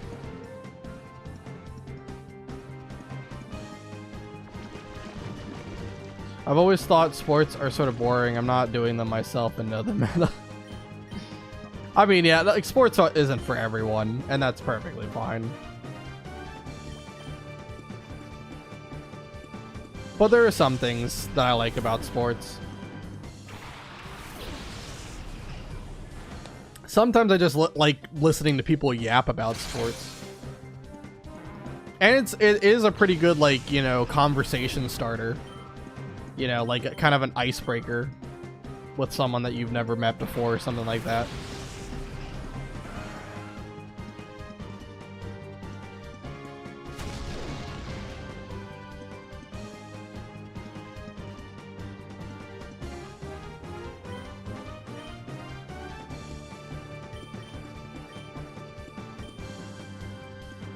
And for like me, I was like never good at sports.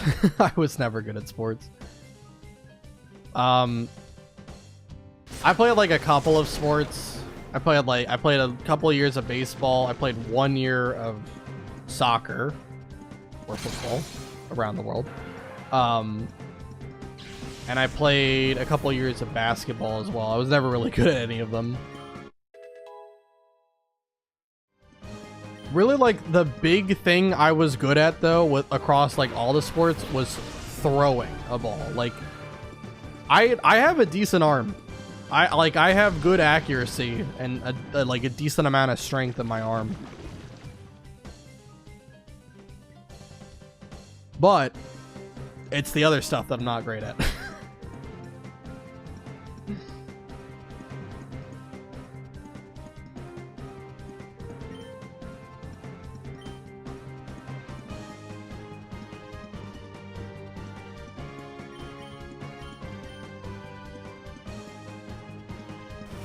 Training and becoming good at a sport would be cool. I mean, yeah. Especially if you're able to train enough in it that you can actually make it in the major leagues.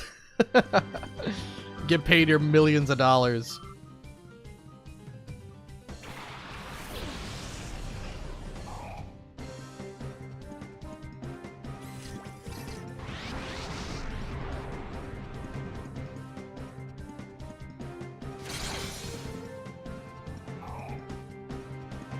But since I'm not good at a sport, here I am, playing Pokemon, grinding to level 29.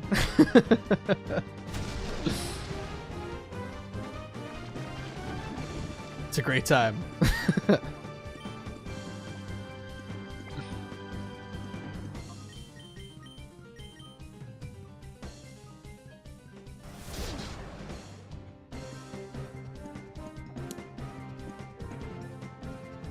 I was always okay at navigating maps and running, but that's about it. Were you like into like track? Did you have like good endurance?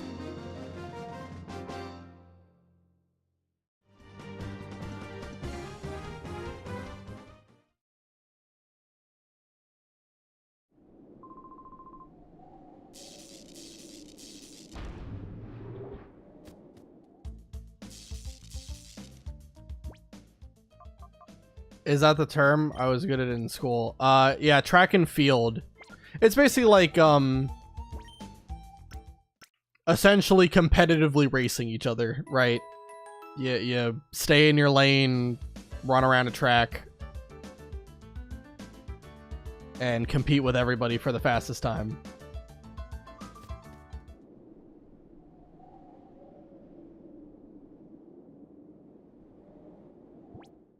If that's what you did, then yeah. It'd be track and field.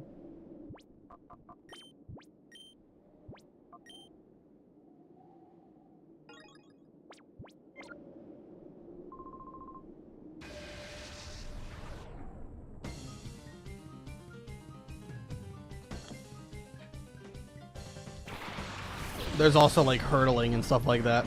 That cool, the more you know. Yeah.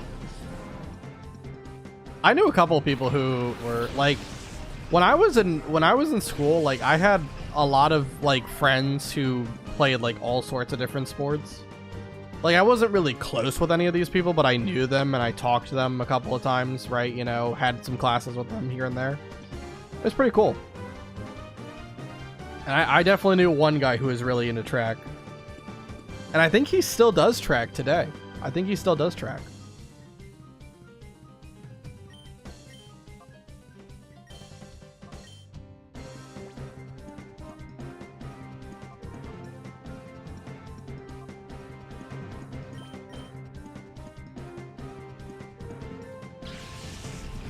I just went outside to walk, but damn, it's cold. Wow.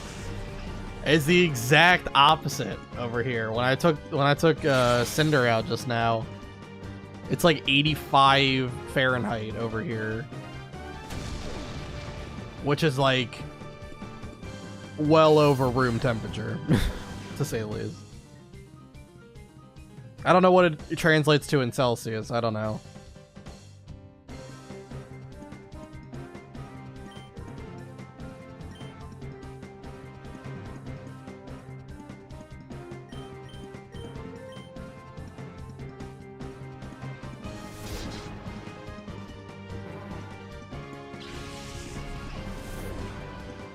Here, I'll look it up. 85 F to C.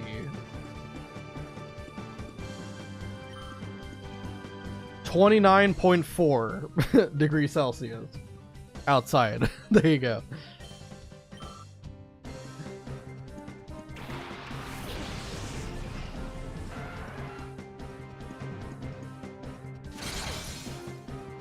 Celsius and Fahrenheit are both fake ass temperatures.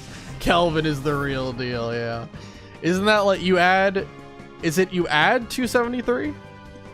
Right? To Celsius? And that's Kelvin?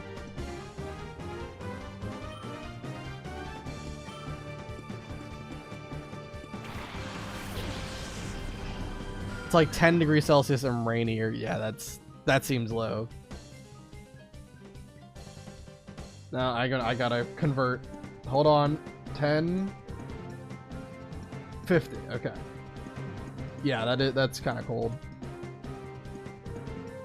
It's not freezing, thankfully, but it is cold.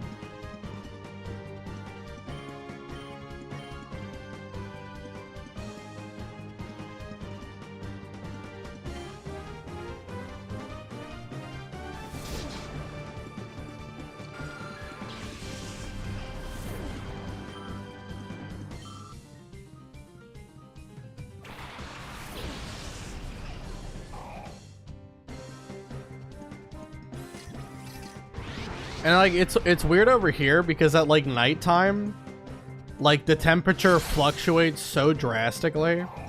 Like it'll be like hot as shite during the day, and then nighttime comes around and it's like the polar opposite. Like sometimes you actually need a jacket.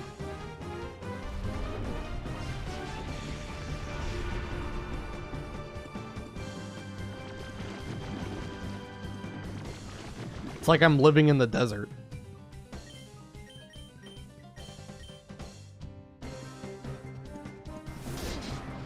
Yeah, it's similar here.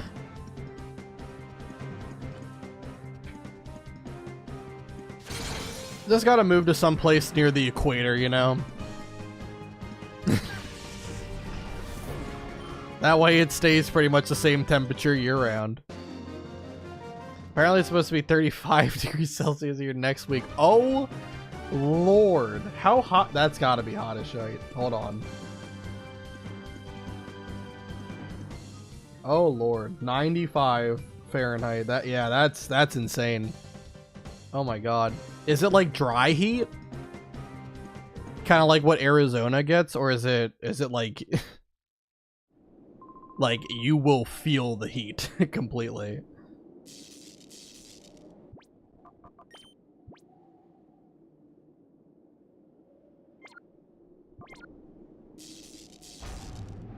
I've tried sleeping in a tent during summer. I hate it. It gets so cold and humid every time. I don't think I've ever slept in a tent like ever in my life.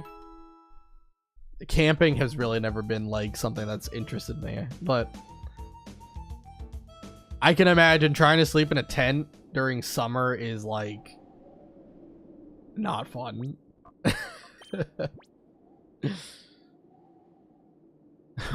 What? Yeah, I've never slept in a tent like ever. I've slept in a sleeping bag before, but that's when I've gone over to like a friend's house and they didn't have like another bed or something, so I had to use a sleeping bag. Considering it's in UK, yeah, considering it's in UK, then we will most likely feel that heat. God dang. You've never been to an art museum and never slept in a tent. I'm surprised you remember that about me. Correct. Both are factual information.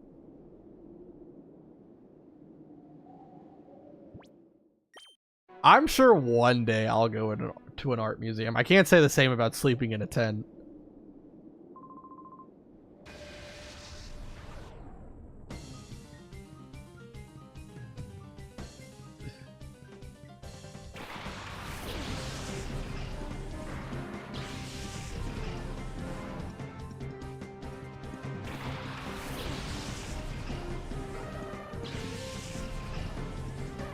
We'll make a challenge run IRL stream where you do all this. Yeah, I'm gonna speed run all of the things that everyone else has experienced that I have yet to.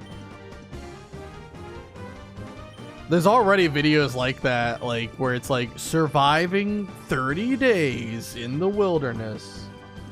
And then a lot of them I think are faked, which is kind of sad.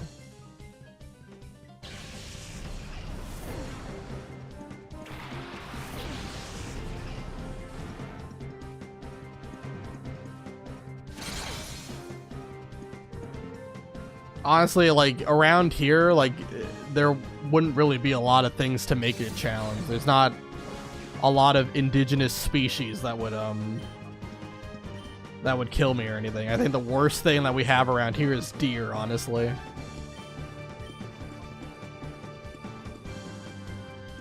IRL streaming is a weird thing. I do enjoy some though. I think it's gotten a little bit better over the years, but like back when it was like first being like popularized, it was full of degenerates. There were a lot of like streamers for IRL that like they would like blare text-to-speech donations out there, and people would obviously troll them by, you know, having it screen like obscenities or whatever. Like it was like the Wild West. IRL streaming was some crazy stuff. I mean, even today, you still have some streamers who are just really bad with it. People who are literally streaming themselves, like, committing crimes. And calling it content. That's pretty cringe. But there are some people who are doing it much more tastefully. For sure.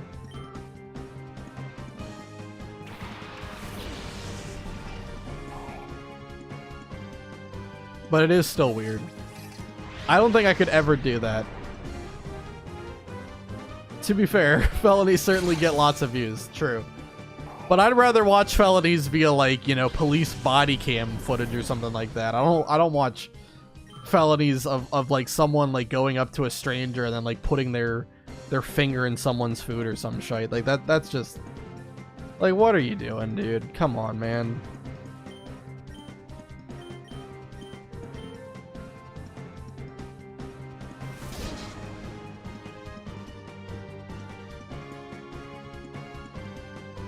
Or like the people who like harass like store employees, like people who already don't give a shite about being at work. You know, they're just there for a paycheck, and then you're just making their lives miserable by being a cringe lord online. It's absolutely terrible.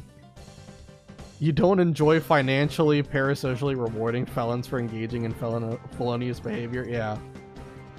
Shocker, I don't. I mean, it's just crazy stuff.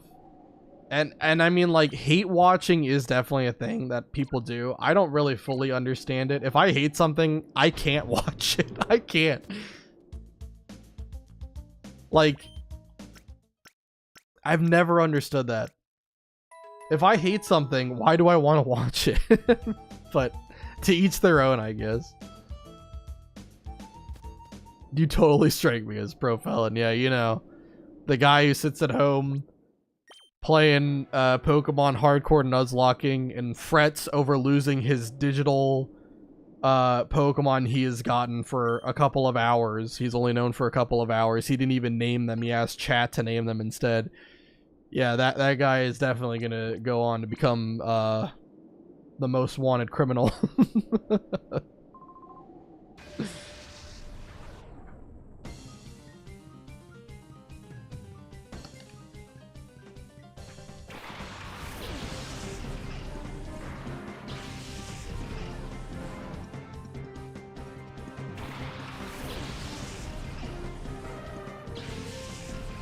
Some people enjoy their blood pressure raising for no reason, I guess. I guess. I still just don't understand it. Also, I said I was going to look and see if there was a better replacement for Hariyama for grinding here, but Saiyan Slash is doing good enough. We'll keep him up. But yeah, I guess people just like watching it so that they can get mad about something. To be fair, I will say there are some very petty people in the world who, when they get mad about like something, like whether it's like, you know, someone playing a game incorrectly or whatever, they get so mad that it motivates them to prove that the game is not as hard as it's being made out to be by whoever they're watching. And I guess that fuels you to try to be like better at the game. I don't know. Like, I've watched some people play Pokemon and they make a complete misplay, but I usually don't find that to be like angering. I find it more to just be funny when I see that.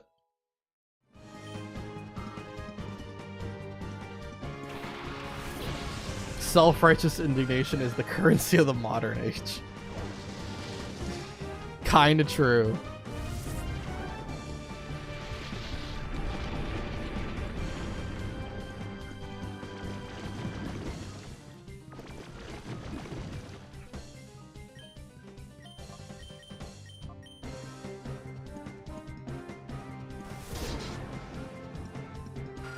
So I think whatever comes first, whether Jump Bluff gets to 29 or Teddy Ursa gets to 30, I think that's when we're gonna stop. Yeah, for today, because we're approaching 4 hours at this point. I don't want to go too long tonight. It can be frustrating to watch at best, but you do feel for the player if they make mistakes by accident. Oh my god, yes. If you see someone like misclick, or like maybe they're like a frame off from like timing or whatever, it is brutal. Watching like speedrunners live, it's crazy stuff.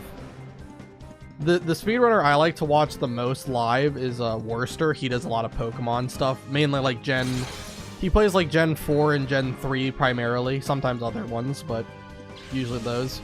Watching him stream, it's so goddamn heartbreaking when you just see like the words "a critical hit" in the bottom and the run's over. Pokemon speedrunning in general has to be some of the most miserable experience in the world, because the amount of times you will just die to bad RNG is it's crazy. Also, has Teddy Ursa found an item? No. Teddy Ursa's still not doing anything. Like, you could totally buy a late model mild-sized sedan for a bucket of nonsensical outrage. I know, right? We could fill a river with people's tears. It's crazy. It'd be like Monsters Inc. How they like extracted scream energy in order to like power like the whole grid. But now we're just harnessing just complete fury and rage.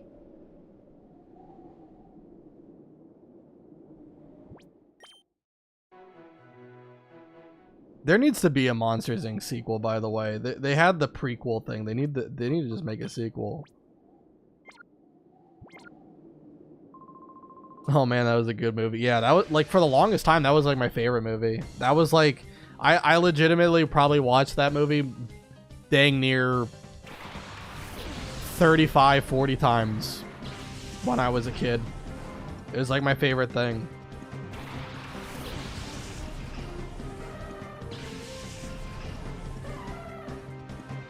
Didn't they make I mean, technically it was a prequel. It was like Monsters University. I was talking about a sequel though, like an actual follow-up after the end of the first movie.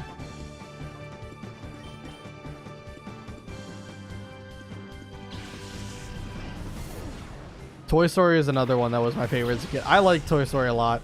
I didn't really like Toy Story 4 though. I don't know if that's a hot take or not.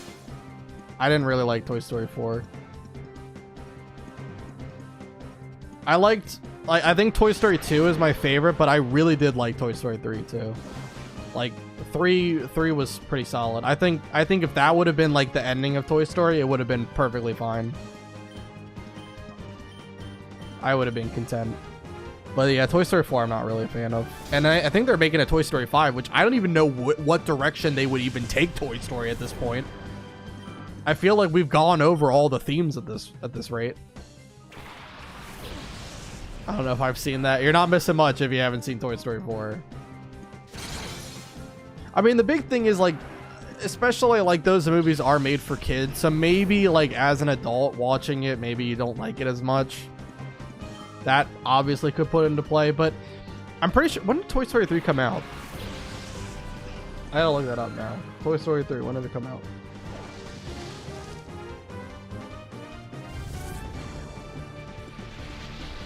It was 2010. Yeah, I was still a kid then. So yeah, maybe it was just because I wasn't the correct audience for it. I don't know. I just didn't like it. 2 is just perfect. 2 is absolutely great. I especially like. I had the Toy Story 2 video game. That one is actually pretty solid too. That's a fun little platformer as well. Toy Story can't end. Disney really loves the second half of you either die a hero or live long enough to see yourself become a villain. Disney has been coming out with some hot trash lately. I don't know what's been going on.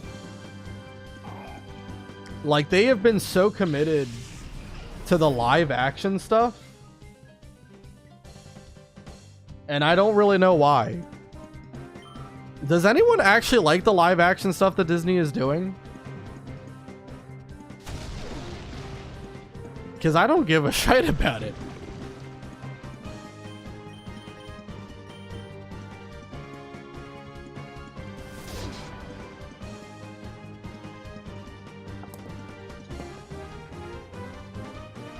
One and 2 are still so good as an adult. Yes, absolutely.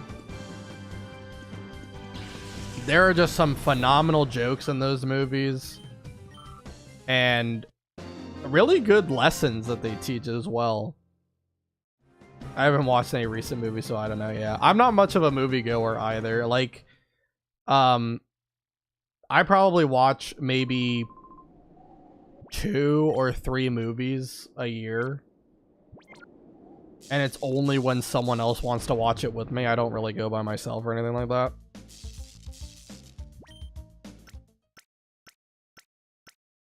And I think the worst movie I've ever seen... I don't even know why I went. I don't know why. I didn't want to watch it. I did not want to watch it. Like, already it was a bad time because I didn't want to go. But my family really wanted to see the, like, Dr. Dolittle movie. So I'm like, all right, I'll tag along. I'll go. Whatever. I don't really care about it. I shouldn't have done it. It sucked. That movie was so unbelievably trash. I just could not even fathom why I went. Like, I didn't even pay for my ticket because I went with family, so they bought it. But I still wanted a refund. It was just such a freaking bad movie, man. Like, the plot was just non-existent.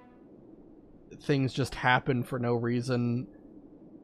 Robert Downey Jr. couldn't do a goddamn British accent to save his freaking life. It was horrible.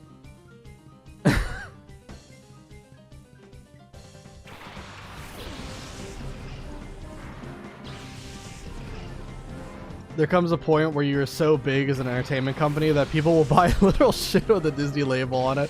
So there's no need to innovate at all, and product just becomes garbage until someone can overcome the barriers to entry into the industry. I mean, yeah, honestly true. That's the expression, too big to fail, right?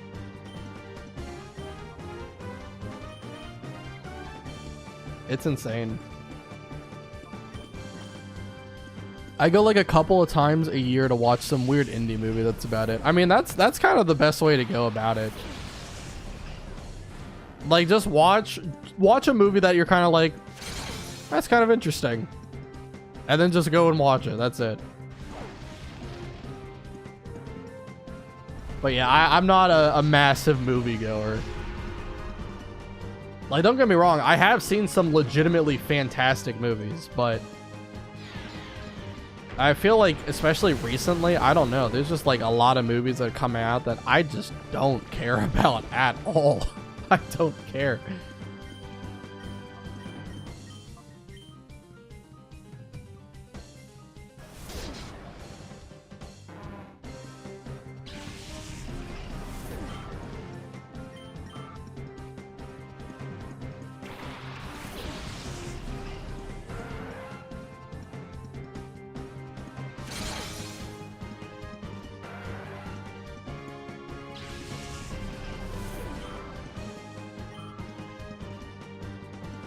Like another one of my favorite movies. It's The Grinch. The one with Jim Carrey. The Grinch, he's my freaking... He's like an icon. I look up to him. I look up to the Grinch.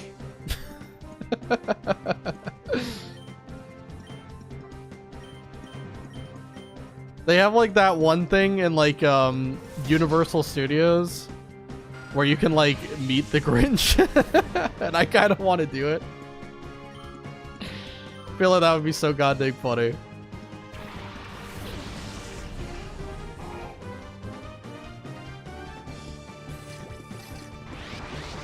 Mainstream Hollywood productions are a bit meh usually. Honestly, like recently especially, yes. It's almost as if there's like a lack of creativity with writing. And honestly, there is. I'm gonna see Jurassic World on my birthday early next month. Well, I hope you enjoy it. Jurassic Park in general has always been a very fun kind of movie franchise. I watched the first Jurassic World. I didn't watch any of the other ones. But I always liked the Jurassic Park movies. When I was a kid, it was like the craziest thing ever. I was like, oh my god, look, the dinosaur. Oh my god. Look at the Velociraptor and the T-Rex. Oh my god. Crazy stuff.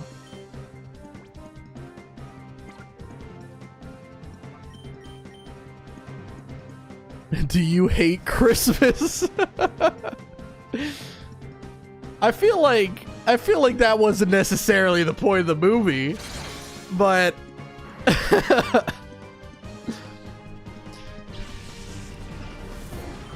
I think the big thing is I kind of hate like the culture around Christmas. It's like, you know, every time Christmas comes around, every day besides Christmas, it's just this constant urge within your wallet that you have to spend more money. That part I don't like. Christmas itself is fine though. I just don't do Christmas. I mean, that's fine too. Me and my sister, we do like a massive we have a recurring joke for like the past, I think we've probably done this for about 8-9 years now. Where we do joke gifts for each other on birthdays and on Christmas. And those are really funny. We do like very stupid and creative things, like, you know, one time I gave her a Hanukkah card and it did all sorts of crazy stupid jokes with it. And, you know, she's written a Christmas song for me where she just completely bastardized the lyrics and performed it herself. It's funny. It's funny. The stupid shite that we've done every year. It's insanity. I get stressed every year. Yeah. Like some people are like, it's especially like depending on who you're shopping for, because like some people are really easy to shop for and some people are like, I don't know what to get these people, you know? Like my best friend, we have for every single year, we do the same thing. We both buy a $25 gift card. We meet up at some point and then we exchange the gift cards. That's all we do. It's the stupidest thing in the world, but that's been tradition every single year.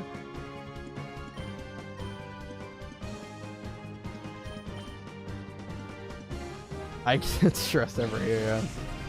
Dinosaurs are just Pokemon IRL. Honestly, they did evolve. That much is true. It might have taken them millions of years to do it, but they did evolve.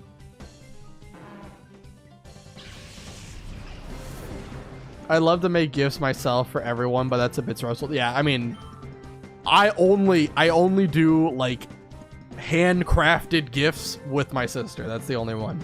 No one else gets that. No one else gets that because it would be too much. It would be too much stress and everything to do that for everybody.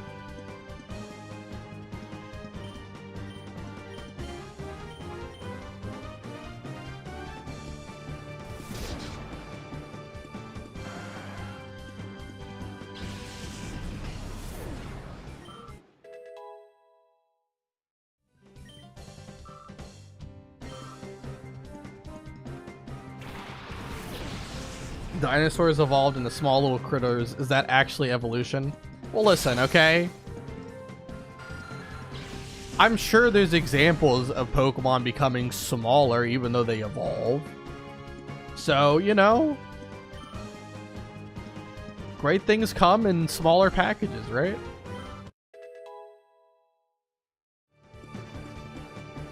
Gotta get us all handcrafted gifts now. Oh, Lord. Yeah, it would not be great if I did that. I don't even know what the heck I would give you guys. Linkum, I would make some kind of like paper mache dinosaur. It would look terrible. Art, I would draw a couple of stick figures for. Doctor. I could try my hand at creating some kind of medicinal tonic. Probably don't drink it though. Live stream yourself making them. Oh my god. Perform surgery on doctor as a gift. Oh lord. Don't. Don't. I don't have malpractice insurance. If anything goes wrong, he would have a massive payday.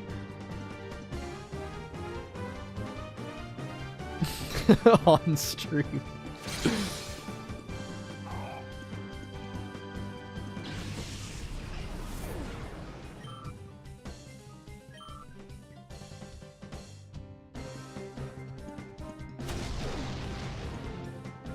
Live stream yourself wrestling a bear. Oh god. What's the difference between a surgical procedure and a criminal assault? A signed consent form. God. Yeah, just sign this form and waive all of your all of your problems to potentially sue me in the future.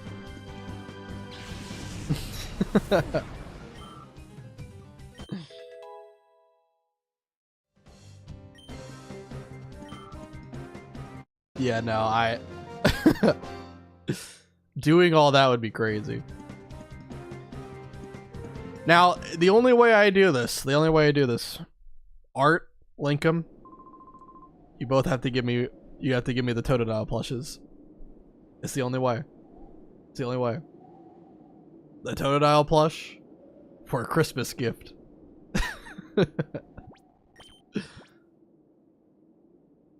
Otherwise, no deal.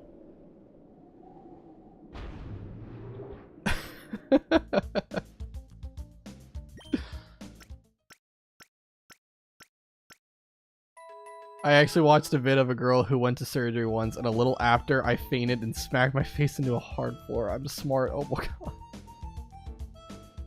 Oh my god. That's horrible. Are you like squeamish? Do you not like blood or like needles or something?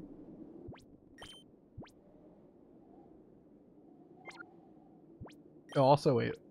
Oh, jump plus 29. We got it. We did it. All right, I'm gonna do one more battle against Perp 6, and then I will I'll stop for now, and we'll pick up next time. We'll finish the grind. I don't think the grind's gonna take too much longer. But yeah, we'll finish the grind next time, and then we'll hopefully get to Gonzap. We'll see. I think there's a good chance we do. For now, yeah. That's a tough trade-off. I don't know. It's just too much and too real. I like gory movies and such.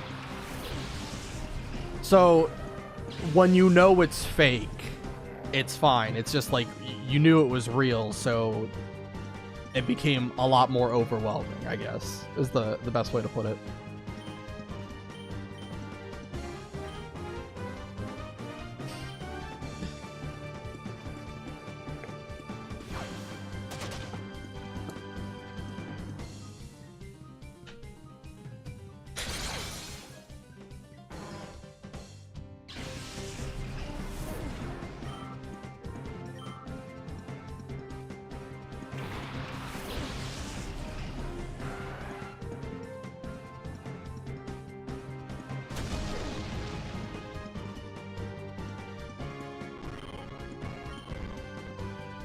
Emulator lagged there for a little bit. I don't know what happened.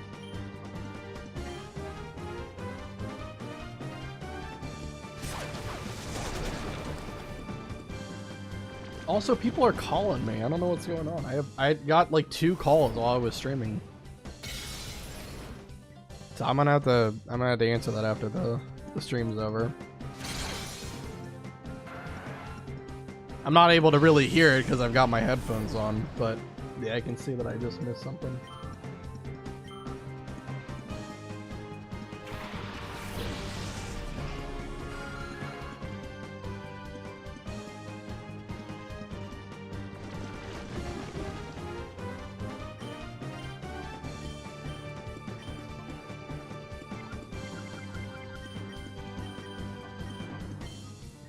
Alright, let's do that. You would have to dox yourself for us to send you Totodile plushies, so it's not a great trade for you either. I could always open a P.O. box or something, you know? I don't have to give you my home address or something.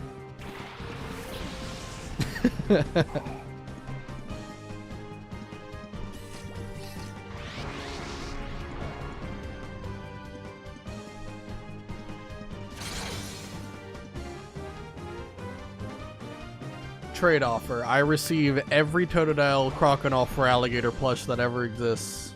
You receive my thanks.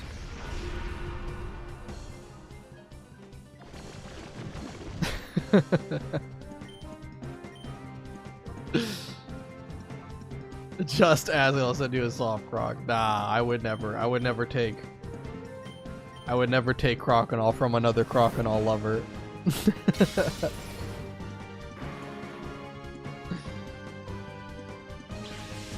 That's the beautiful thing about Totodile. He's loved by all. He loves all, and he is loved by all.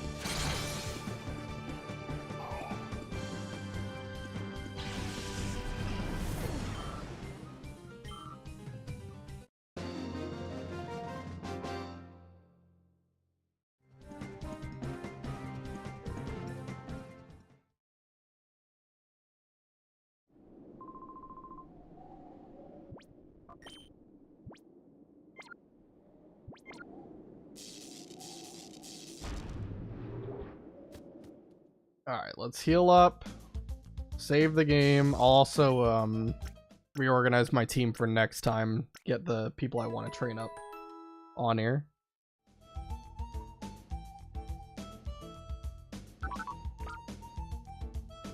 Okay, Shifter and Espeon are good. I mean, Houndoom just needs 1 level. I'm not going to really worry about leveling up Snorunt right now.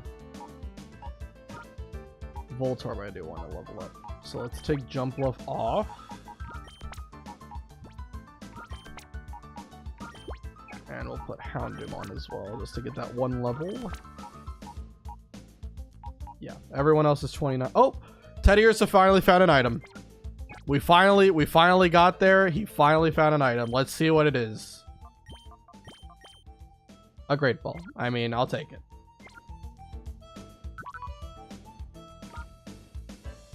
Alright, was there anything else? No, I think that's it. Yeah, Snorunt I'm fine with not really worrying about right now. We'll level him up later.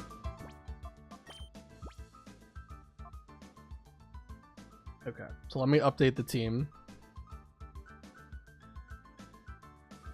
Ariyama. Oh, and I also forgot to update that Skiploom evolved to Jumpluff, but that's fine. Everyone knew. Voltorb. Oh, Voltorb, what on earth are you doing? You're taking up like 4 team slots here. Incorrect.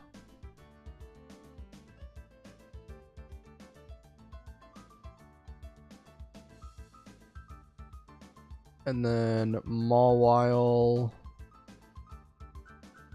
with Houndoom. And Houndoom is just small as shit. I don't understand why it does this to me. Why does it resize the images? I'm doing my best. I had my cousin's kid visit my house the other day and we bonded over plushies. It was a great time. I mean, that's always good. From both like a collector and a kid like perspective, like plushies are always great.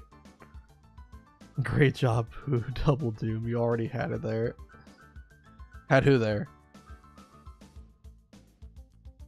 Did I? No, I... Oh, I did. I goofed. Yep. Oh my god. Double Houndoom glitch. Is it Mighty Anna? Who is it? It's Mighty Anna. Okay. It's Mighty Anna. Thank you for saying that. Thank you for saying that, because I would have started the next stream and been like, wait a minute, why is there 2 Houndooms on the team?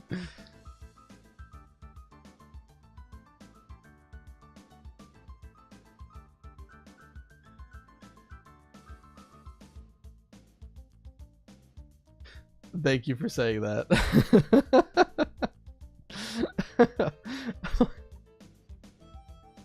God dang it. Can you tell I'm losing my mind? Team looks nice. Yeah, it'll look better when these two are evolved, but we'll get there next time. So that's the plan, to get to Gonzap next time. I think we can do it.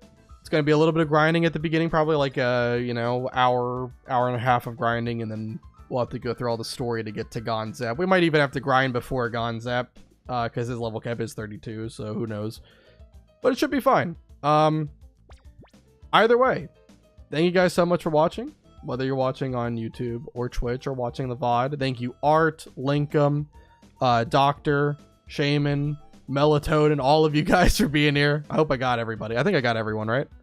It was awesome having you guys. Very lively chat, a lot better than last time when it was kind of just yapping to myself. But I will see you all next time.